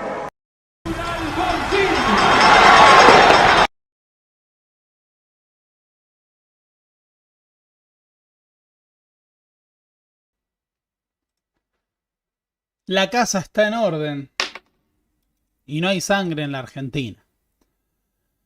La casa no estaba tan en orden como nos podemos imaginar. Hay un punto interesante, que es que cuando Alfonsín da su discurso, dice algunos de los cuales son héroes de Malvinas, como tratando de legitimar en cierta manera el rol que tenían aquellos que habían combatido en la guerra de Malvinas. ¿Por qué es importante esto? Porque de esta forma también Alfonsín los estaba legitimando ante el público, ante su base de apoyo. El gran problema que tiene Alfonsín es que, más allá de que haya sido él el que habló, Aldo Rico tuvo la posibilidad, a pesar de entregarse, de hablar ante las cámaras. Y al hablar y plantear, acá está el verdadero ejército argentino, esta es la verdadera base para la reconciliación nacional, pudo legitimarse, incluso presentarse como el vencedor de las jornadas de lo que fue la crisis de Semana Santa. Aldo Rico fue detenido, pero eso no le quitaría protagonismo en el periodo siguiente. En base a lo que fueron las consecuencias del lanzamiento de Semana Santa, Alfonsín terminó de llevar justamente al Congreso un proyecto de ley en el que ya estaba trabajando, que era la Ley de Obediencia Debida, que establecía justamente que aquellos militares que estaban en los rangos subalternos y que había participado de crímenes de lesa humanidad en el cumplimiento de las órdenes, estaba cumpliendo órdenes, había respetado la cadena de mando y por lo tanto no podía ser juzgado. Las leyes de obediencia debida y de punto final lo que hacían era poner definitivamente un límite al avance de las causas de los juicios por las violaciones a los derechos humanos. Todavía quedaba la categoría y la figura ambigua de los actos atroces y aberrantes. Pero esto era un límite muy marcado a que se llegara a un avance general de la justicia contra los que habían perpetrado las principales atrocidades de la última dictadura. Así se llegaba a un esquema de justicia limitada que no había calmado el descontento en los cuarteles, que se seguirá manifestando, y tampoco había cumplido con las expectativas de justicia del conjunto de la población. Para colmo, 1987 va a ser un año en el que la inflación vuelve a crecer. Se había ralentizado, había habido un bajate absoluto en 1986, pero en el 87 empiezan a manifestarse los signos de que la inflación va a crecer nuevamente. En medio de rebeliones militares, en medio de una inflación que ya no se está desacelerando, había elecciones para la provincia de Buenos Aires y legislativas que debían realizarse a nivel nacional. Y el candidato a gobernador de la provincia de Buenos Aires es un tal Antonio Cafiero. Cafiero, presidente del Partido Justicialista, perdón, Cafiero va a ganar las elecciones en la provincia de Buenos Aires, va a ganar las elecciones para la presidencia del Partido Justicialista y el peronismo se va a notar un triunfo rotundo frente a la Unión Cívica Radical. No solo se trata de que la Unión Cívica Radical pierde la provincia de Buenos Aires, sino que pierde prácticamente el conjunto de las provincias argentinas y pierde las legislativas a escala nacional. Así, Cafiero va a llegar a ser gobernador de Buenos Aires, convirtiéndose en el símbolo del peronismo recuperando la provincia y en el triunfo del ala renovadora, al menos circunstancialmente, del peronismo, presidente del Partido Justicialista, gobernador del distrito más importante, cabeza de esa fuerza política. Pero además, la Unión Cívica Radical pierde todas las gobernaciones, menos Córdoba y Río Negro. Ahí está el histórico Movimiento Popular Neuquino. Y pierde lo que era su mayoría en el Congreso. Así que vuelve, esa leve mayoría se pierde y vuelve a tener dificultades para poder aprobar sus proyectos de ley. Así que con las elecciones de 1987, la ilusión de un tercer movimiento histórico ya parece fumarse. Ya no se trata de que está fortalecido ese nuevo proyecto, sino que, al contrario, el peronismo está más vivo que nunca. Ahora el peronismo gobierna prácticamente la totalidad de las provincias. Alfonsín está muy debilitado. Enfrentamientos con las corporaciones económicas, crisis de la deuda externa, enfrentamientos con los organismos financieros, alzamientos militares, cuestionamientos de la Iglesia Católica, paros de parte del sindicalismo peronista, enfrentamientos con la ortodoxia peronista. En 1988, a principios de 1988, Aldo Rico huye de su detención para protagonizar un nuevo alzamiento militar, esta vez en Monte Caseros.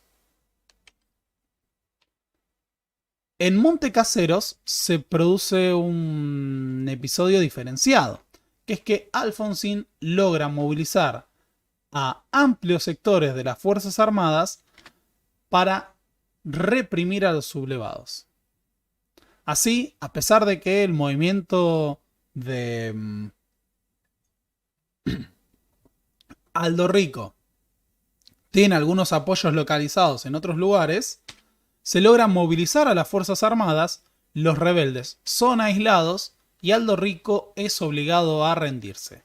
Posteriormente va a ser esta vez dado de baja del ejército y va a fundar su propio movimiento político a futuro que va a ser el Modín. Y tal vez en algún momento sea intendente de la ciudad de San Miguel por parte del Frente de Todos. Pero eso es historia para otro día. Y bueno, ¿cuándo no? La policía israelí atacó 2 mezquitas y hay 90 heridos.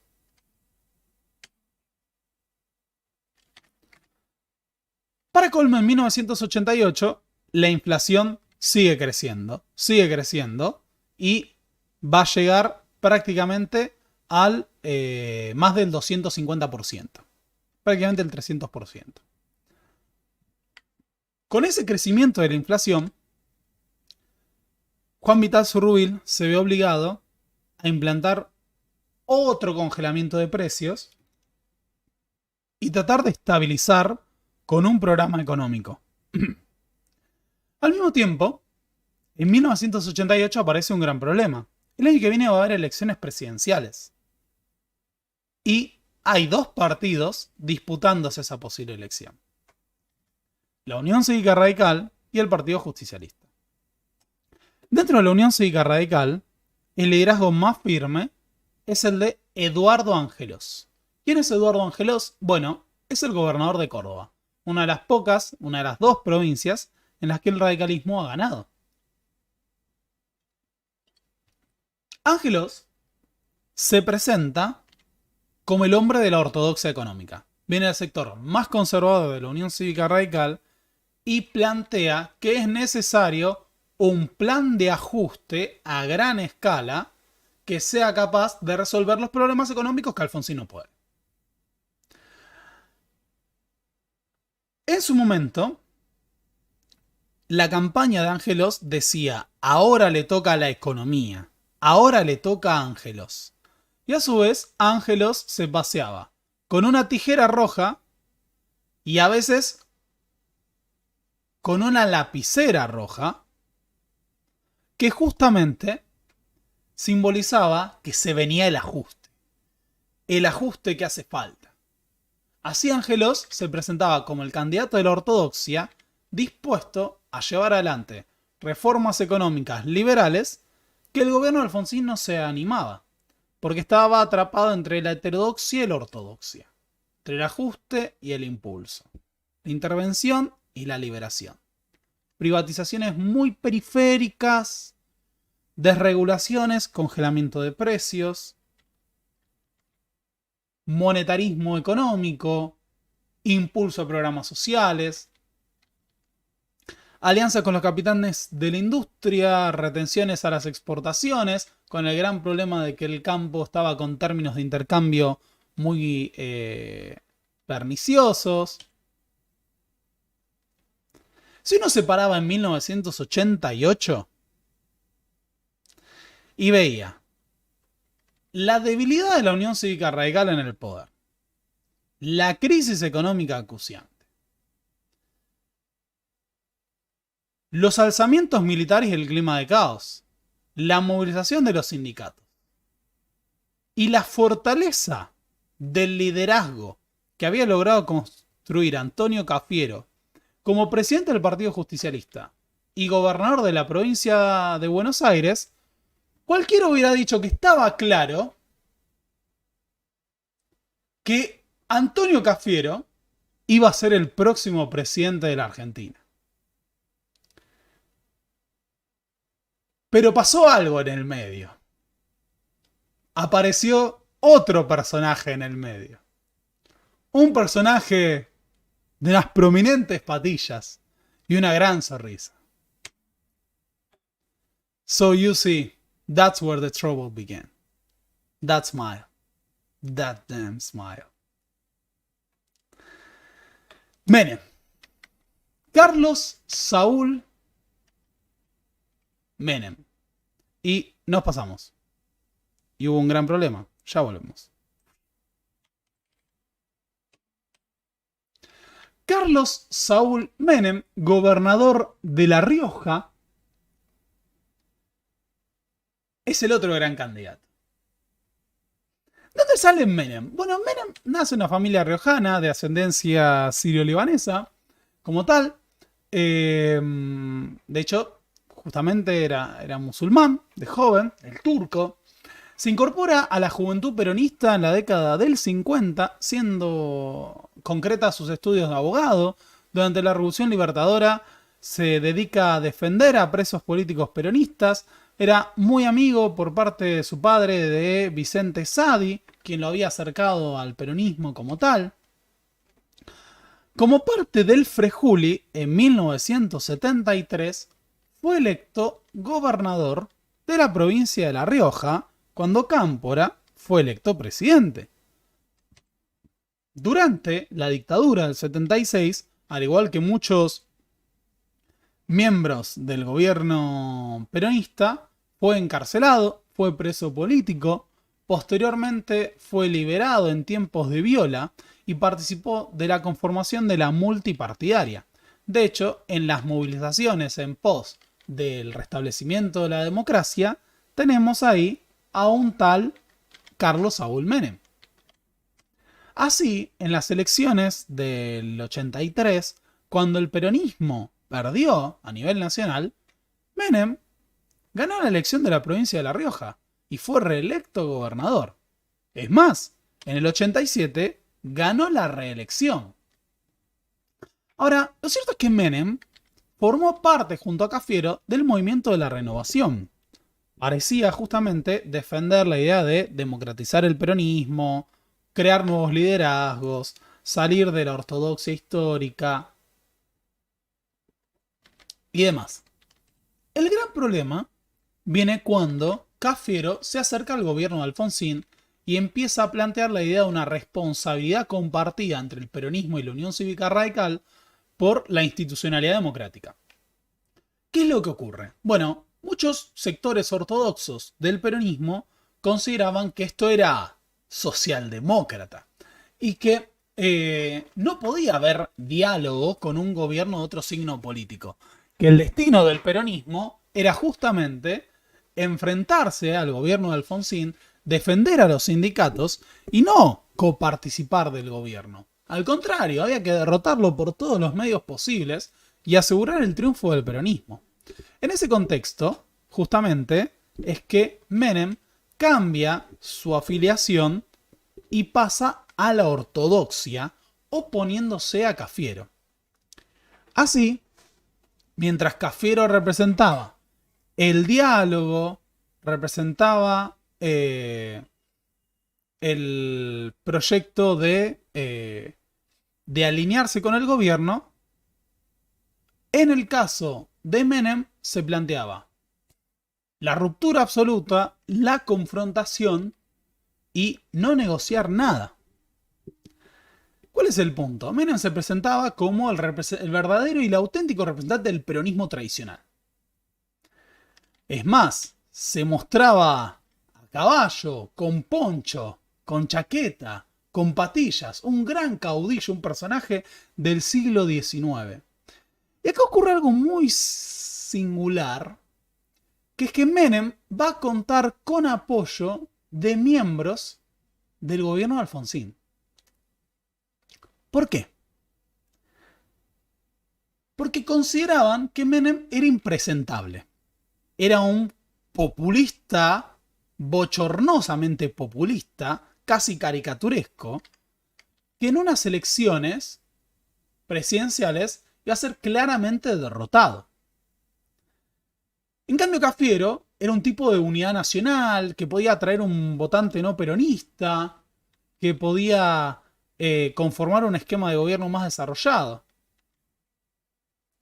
Así que se da una maniobra que nunca sale bien, por si no se dieron cuenta, que es impulsar la candidatura de Menem para ganarle.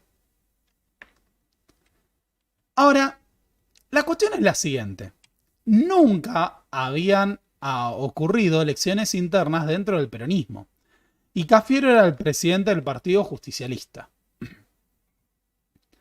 Era claramente el candidato a ser presidente. Pero Menem lo desafía a una interna. Cafiero le ofrece ser vicepresidente y Menem se mantiene en su postura. Así, en 1988, por primera vez en la historia del peronismo, hay una elección primaria para definir quién va a ser el candidato del Partido Justicialista. Y en esas elecciones vamos a tener a la fórmula Menem-Duhalde y la fórmula Cafiero de la Sota. Y sorpresivamente, Menem ganó la interna y se posicionó como el candidato del justicialismo. Y el que gana dirige y el que pierde acompaña. Así que en 1988 Menem se convierte en el candidato del peronismo. Y empieza a recorrer el país con el Menemóvil, haciendo campaña para ser el próximo presidente. 1988 también es el año en el cual el programa económico del Surrubil muestra todas sus grietas. El plan austral era pensado como un plan transicional. Nadie proyectaba que durara en el tiempo. Y para el 88, La inflación empieza a ser galopante, la crisis es terrible. Y acá hay que pensar que el gran problema de fondo ya no es ni siquiera la emisión, sino que hay un agotamiento descomunal de las reservas, hay una balanza comercial sumamente negativa, hay una crisis de la deuda externa, no hay dólares, realmente no hay dólares en Argentina, y no hay sustento para todo lo que trate de hacer el gobierno. En ese marco, en 1988, Zurrubil va a anunciar el Plan Primavera. El Plan Primavera va a ser un plan de ajuste caótico con el objetivo de ordenar la economía. Este plan va a incluir incrementos de tarifas, va a incluir disminución del gasto público, liberación de precios, va a incluir liberación de controles. El objetivo ahora era tratar de alguna manera de controlar la situación económica. Pero va a llevar a un ajuste caótico y desordenado que solo termina de agravar los problemas económicos. En este marco, Menem ya había ganado la interna, la crisis estaba cada vez más en ciernes, ya estaba una crisis terrible y amenazaba con ser aún peor. Y dentro del ámbito militar, el liderazgo... Perdón, me faltó un detalle. Casi, me estoy adelantando. En este marco, un nuevo congelamiento de precios, de todas formas, lleva a la creación del billete de 500.000 australes. La inflación estaba comiendo el sueldo de la gente, había un clima de inestabilidad, un clima de crisis, recesión,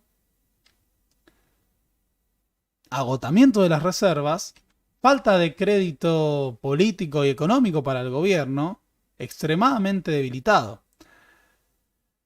Alfonsín, que además había tratado de presionar con el pago de retenciones al campo, da un discurso en la sociedad rural en el que es terriblemente abucheado.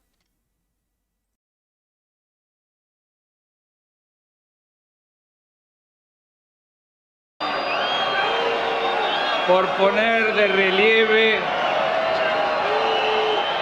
esto que está sucediendo esta tarde en la sociedad rural argentina.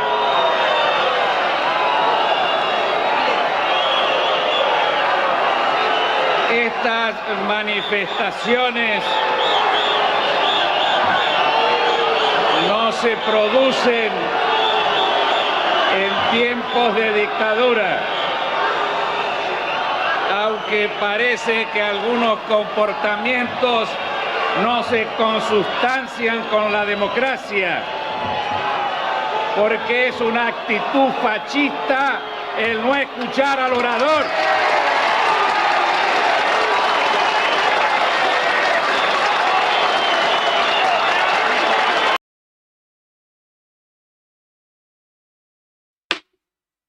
Cuando hablamos de justamente las oposiciones corporativas a Alfonsín, tenemos que recordar que la sociedad rural apoyó fuertemente a la dictadura, pero al gobierno democrático de Alfonsín, no, abucheado constantemente.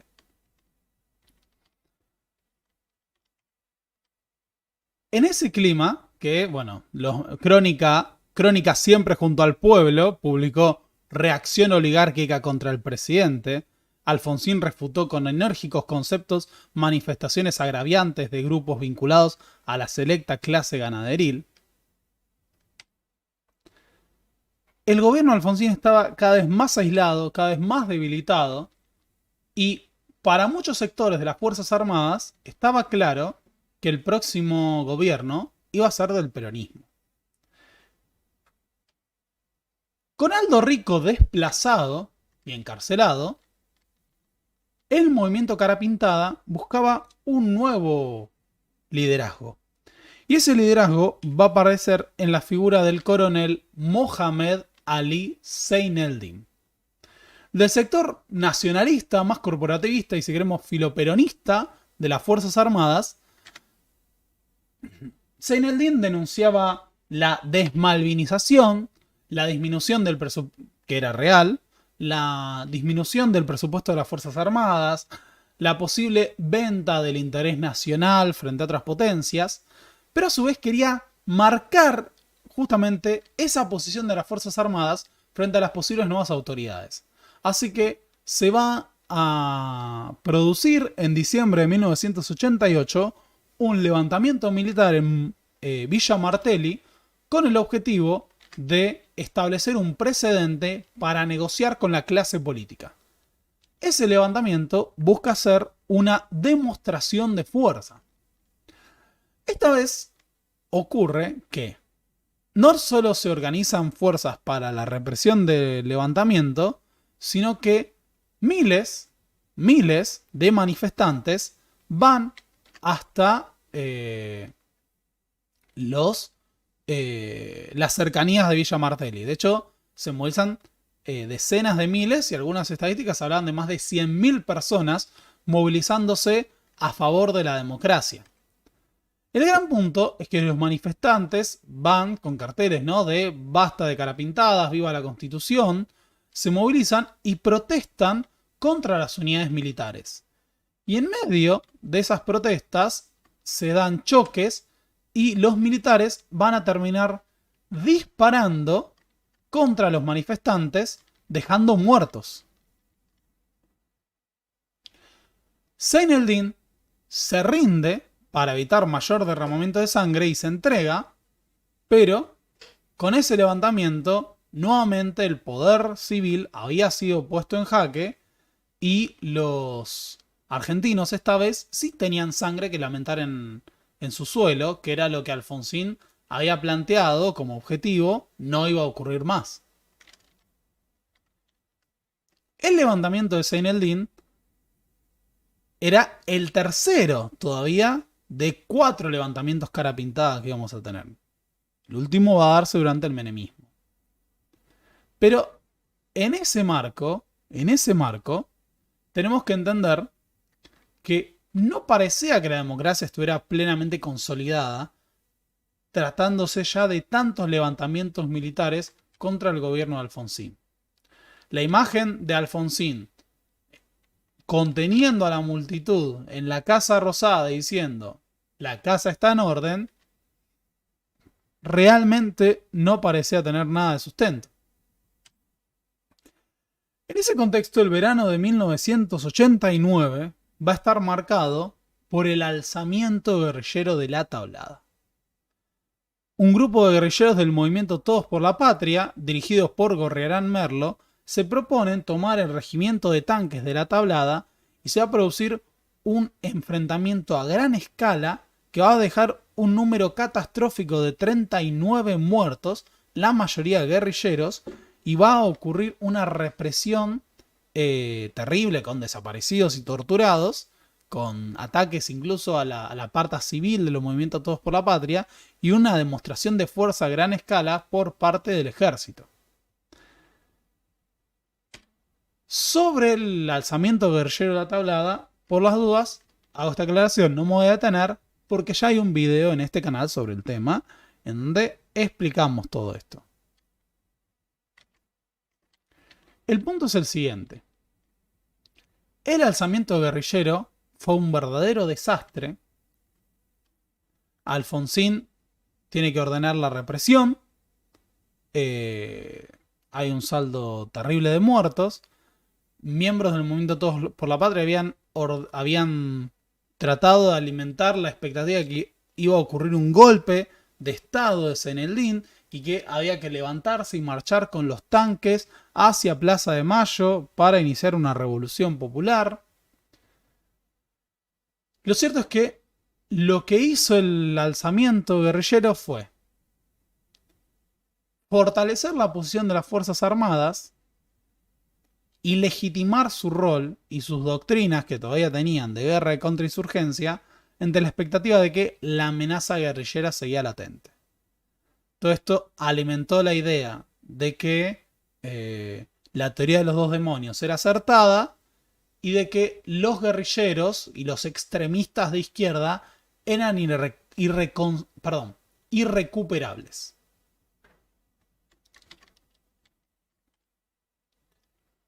Además del desastre de la tablada, el verano de 1989 estuvo marcado por una serie de apagones programados que tenían el objetivo de tratar de paliar la crisis incluso energética que estaba experimentando un país que parecía caer en el caos absoluto.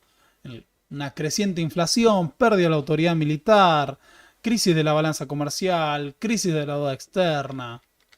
La Argentina parecía caer en una crisis catastrófica. Mientras tanto, Menem hacía su campaña presidencial.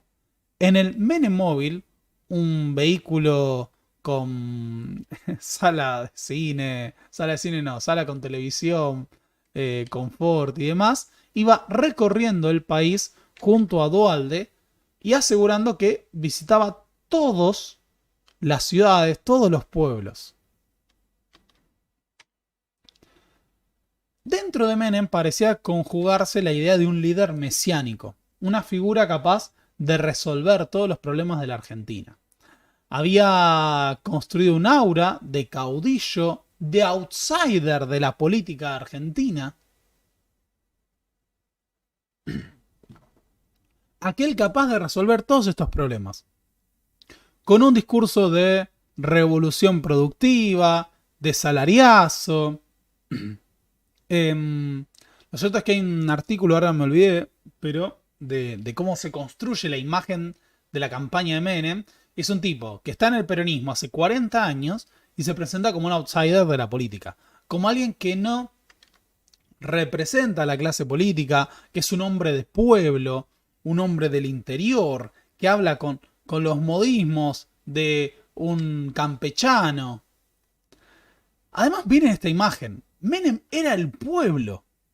Uno lo veía a Menem y veía al pueblo peronista, al auténtico peronismo frente a la socialdemocracia de Cafiero, frente al ajuste de Angelós. Menem era el candidato popular, con carisma, con pasión y con una consigna.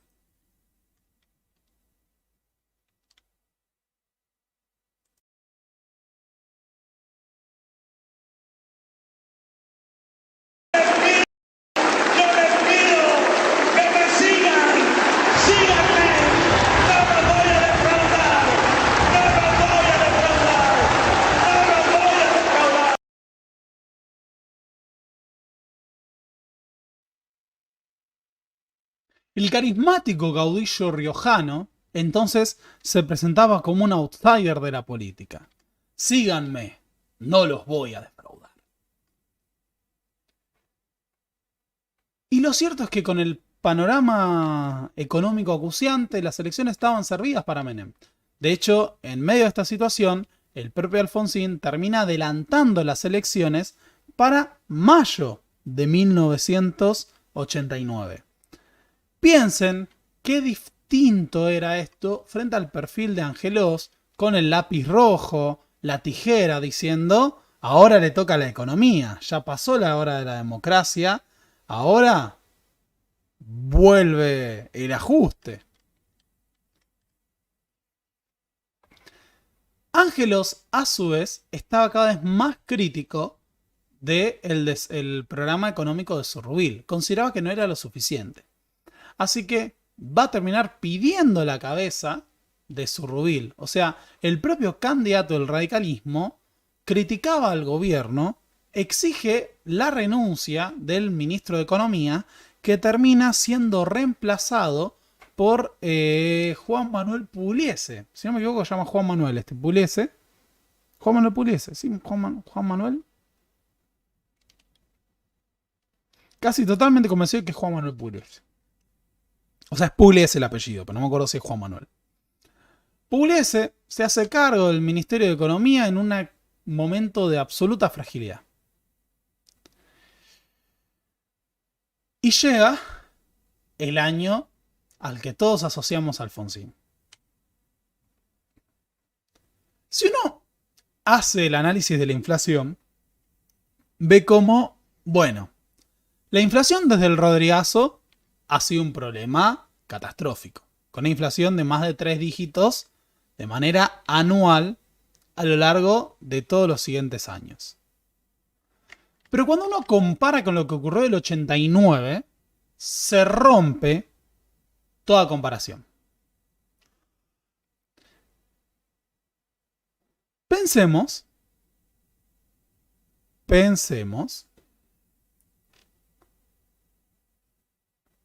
que frente a la inflación tenemos mecanismos, paritarias, indexación y demás. Una hiperinflación es un fenómeno no cuantitativamente distinto, sino cualitativamente distinto. Porque no solo se trata de que hay más inflación, sino que el volumen es tal, es tan incontrolable que no hay ningún mecanismo de control o de actualización de precios o de paritarias o lo que fuera que permita que uno vaya a la par de lo que supone. Entonces puede parecer que 600% es lo mismo que 3000, pero no, son cosas muy distintas aunque no parezca. 3000% de inflación anual supone 20 veces la inflación proyectada para, por ejemplo, 2023. Piensen en este número. 20 veces más. 20 veces más.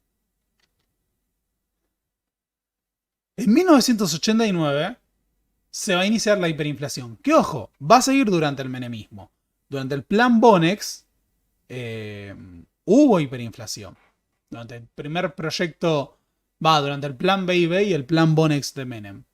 Así que, ojo con creer que el menemismo, el menemismo siguió con la hiperinflación y hasta el 92 no se normalizó la cosa. Ahora, la hiperinflación no fue igual todos los meses. En enero, febrero, marzo, la cosa parecía ir más o menos. O sea, inflación del 10% mensual, casi 20%. El tema es cuando en abril llegamos al 30% de inflación mensual y posteriormente vamos a tener en mayo, cuando se produzca el triunfo en las elecciones de Menem, vamos a tener casi 80% de inflación mensual. Para que en junio haya 110% y para que en julio la inflación mensual, quiero remarcar mensual, sea prácticamente del 200%. Piensen lo que es 200% de inflación mensual. De nuevo, quiero remarcar, mensual. No estamos hablando del año.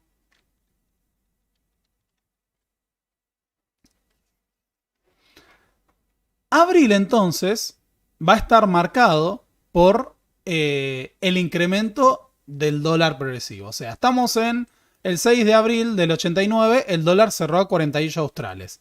Y estamos en el 26 de abril y el dólar cerró a 106 australes. Piensen, por las dudas, que el dólar estaba en torno a el 30 a principios de ese mes. O sea, se más que triplica a lo largo del mes de abril. Ni vamos a hacer las cuentas de cuánto cambia en el periodo posterior. Mientras tanto, purga en el Partido Comunista de la URSS, 110 renuncias. Me pregunto qué estaría pasando del otro lado de la cortina de hierro. Historia para otro día, pero es interesante ver en otras noticias cómo iban pasando las cosas. Abril entonces es un momento en el cual la crisis se ve acuciante. Pugliese intenta alguna modificación, algún control, pero ya se empieza a ver cómo en el día a día la inflación iba modificando el poder adquisitivo de la población. En ese contexto, en mayo del 89, Menem gana las elecciones.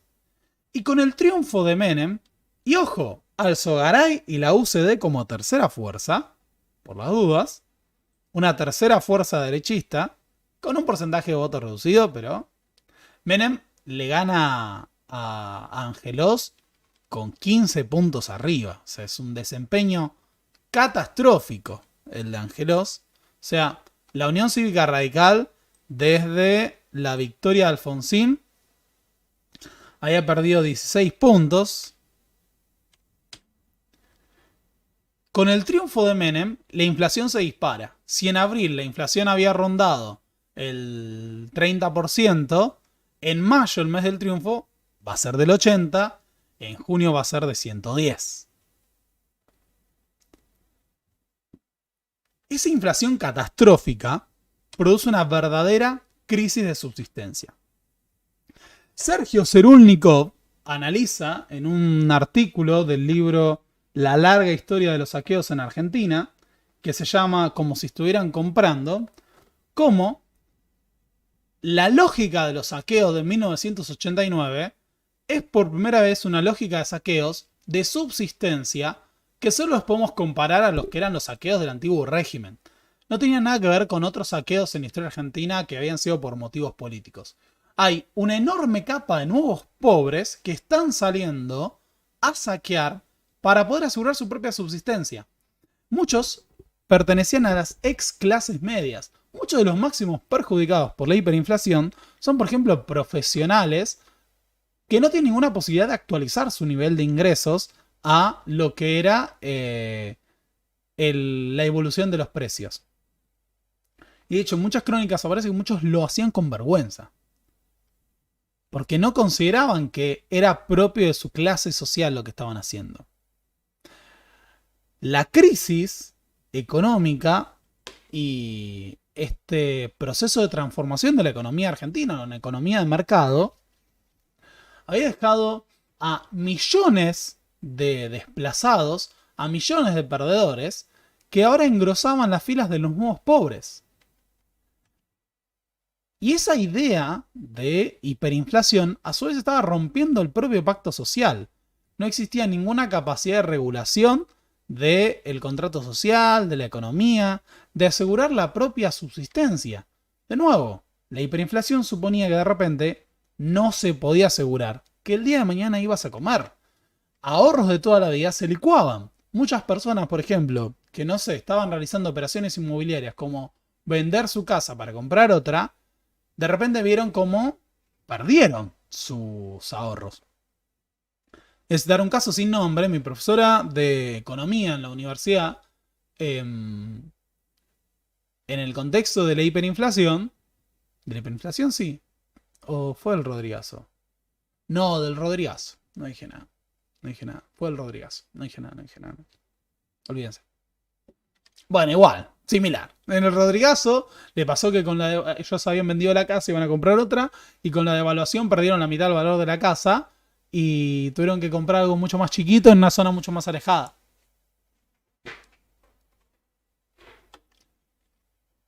La crisis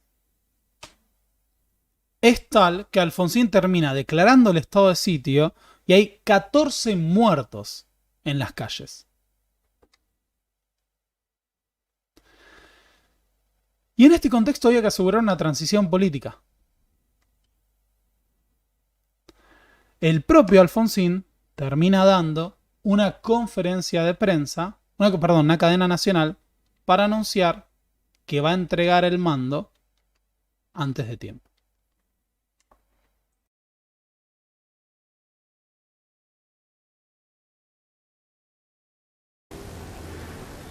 No alcanzo a imaginar qué palabras expresarían acabadamente mi gratitud hacia el pueblo argentino, que ha afrontado el esfuerzo, la responsabilidad y el protagonismo que exigieron en estos años la construcción de la democracia y de la estabilidad social.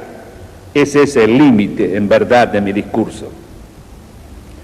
Resigno mi investidura presidencial, pero no declino mi responsabilidad ni abandono la lucha, que desde ahora continuaré en cualquier lugar en que esté y hasta tanto Dios me dé fuerzas para ello, en pos de los objetivos que tantas veces desde 1983 recordé a ustedes. Constituir la Unión Nacional afianzar la justicia, consolidar la paz interior, proveer a la defensa común, promover el bienestar general y asegurar los beneficios de la libertad para nosotros, para nuestra posteridad y para todos los hombres del mundo que quieran habitar en el suelo argentino.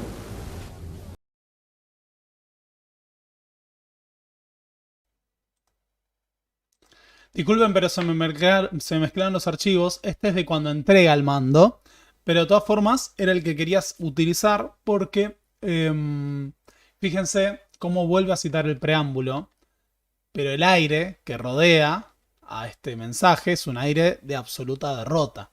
Frente al Alfonsín que vimos al principio de este video, que pasionalmente citaba el preámbulo de la Constitución porque avanzaba la democracia para refundar la nación, tenemos al Alfonsín derrotado. Así, en medio de negociaciones para la transición, hay muchas diferencias con el menemismo. Menem trata de ser intransigente en la negociación. Hay una frase que utiliza un dirigente radical que es: nos quieren sacar escupiendo sangre. El mismo Menem va a decir: asumiré en la peor crisis de la historia. De algún lado me suena esto. Y finalmente, a pesar de que se había comprometido en un momento para el 30 de junio, el 8 de julio de 1989, Raúl Alfonsín entrega el gobierno a Carlos Saúl Menem, tras haber perdido las elecciones la Unión Cívica Radical. Es la primera vez en la historia argentina, desde 1928, que un presidente entrega el gobierno democráticamente a otro.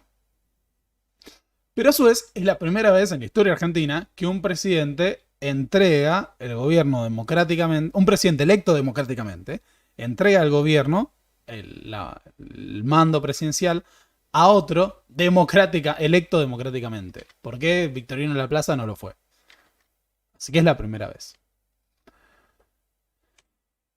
Menem asume como el gran vencedor y va a iniciar un programa de reformas estructurales que van a resolver el problema de la inflación, de la hiperinflación, con un catastrófico costo económico y social. Pero que además va a suponer la aplicación de una serie de recetas presentados en sus propias palabras como cirugía mayor sin anestesia, y que sin embargo no van a evitar que en 1990 todavía haya hiperinflación y haya a su vez un catastrófico costo en despidos, pobreza, pérdida de recursos y endeudamiento.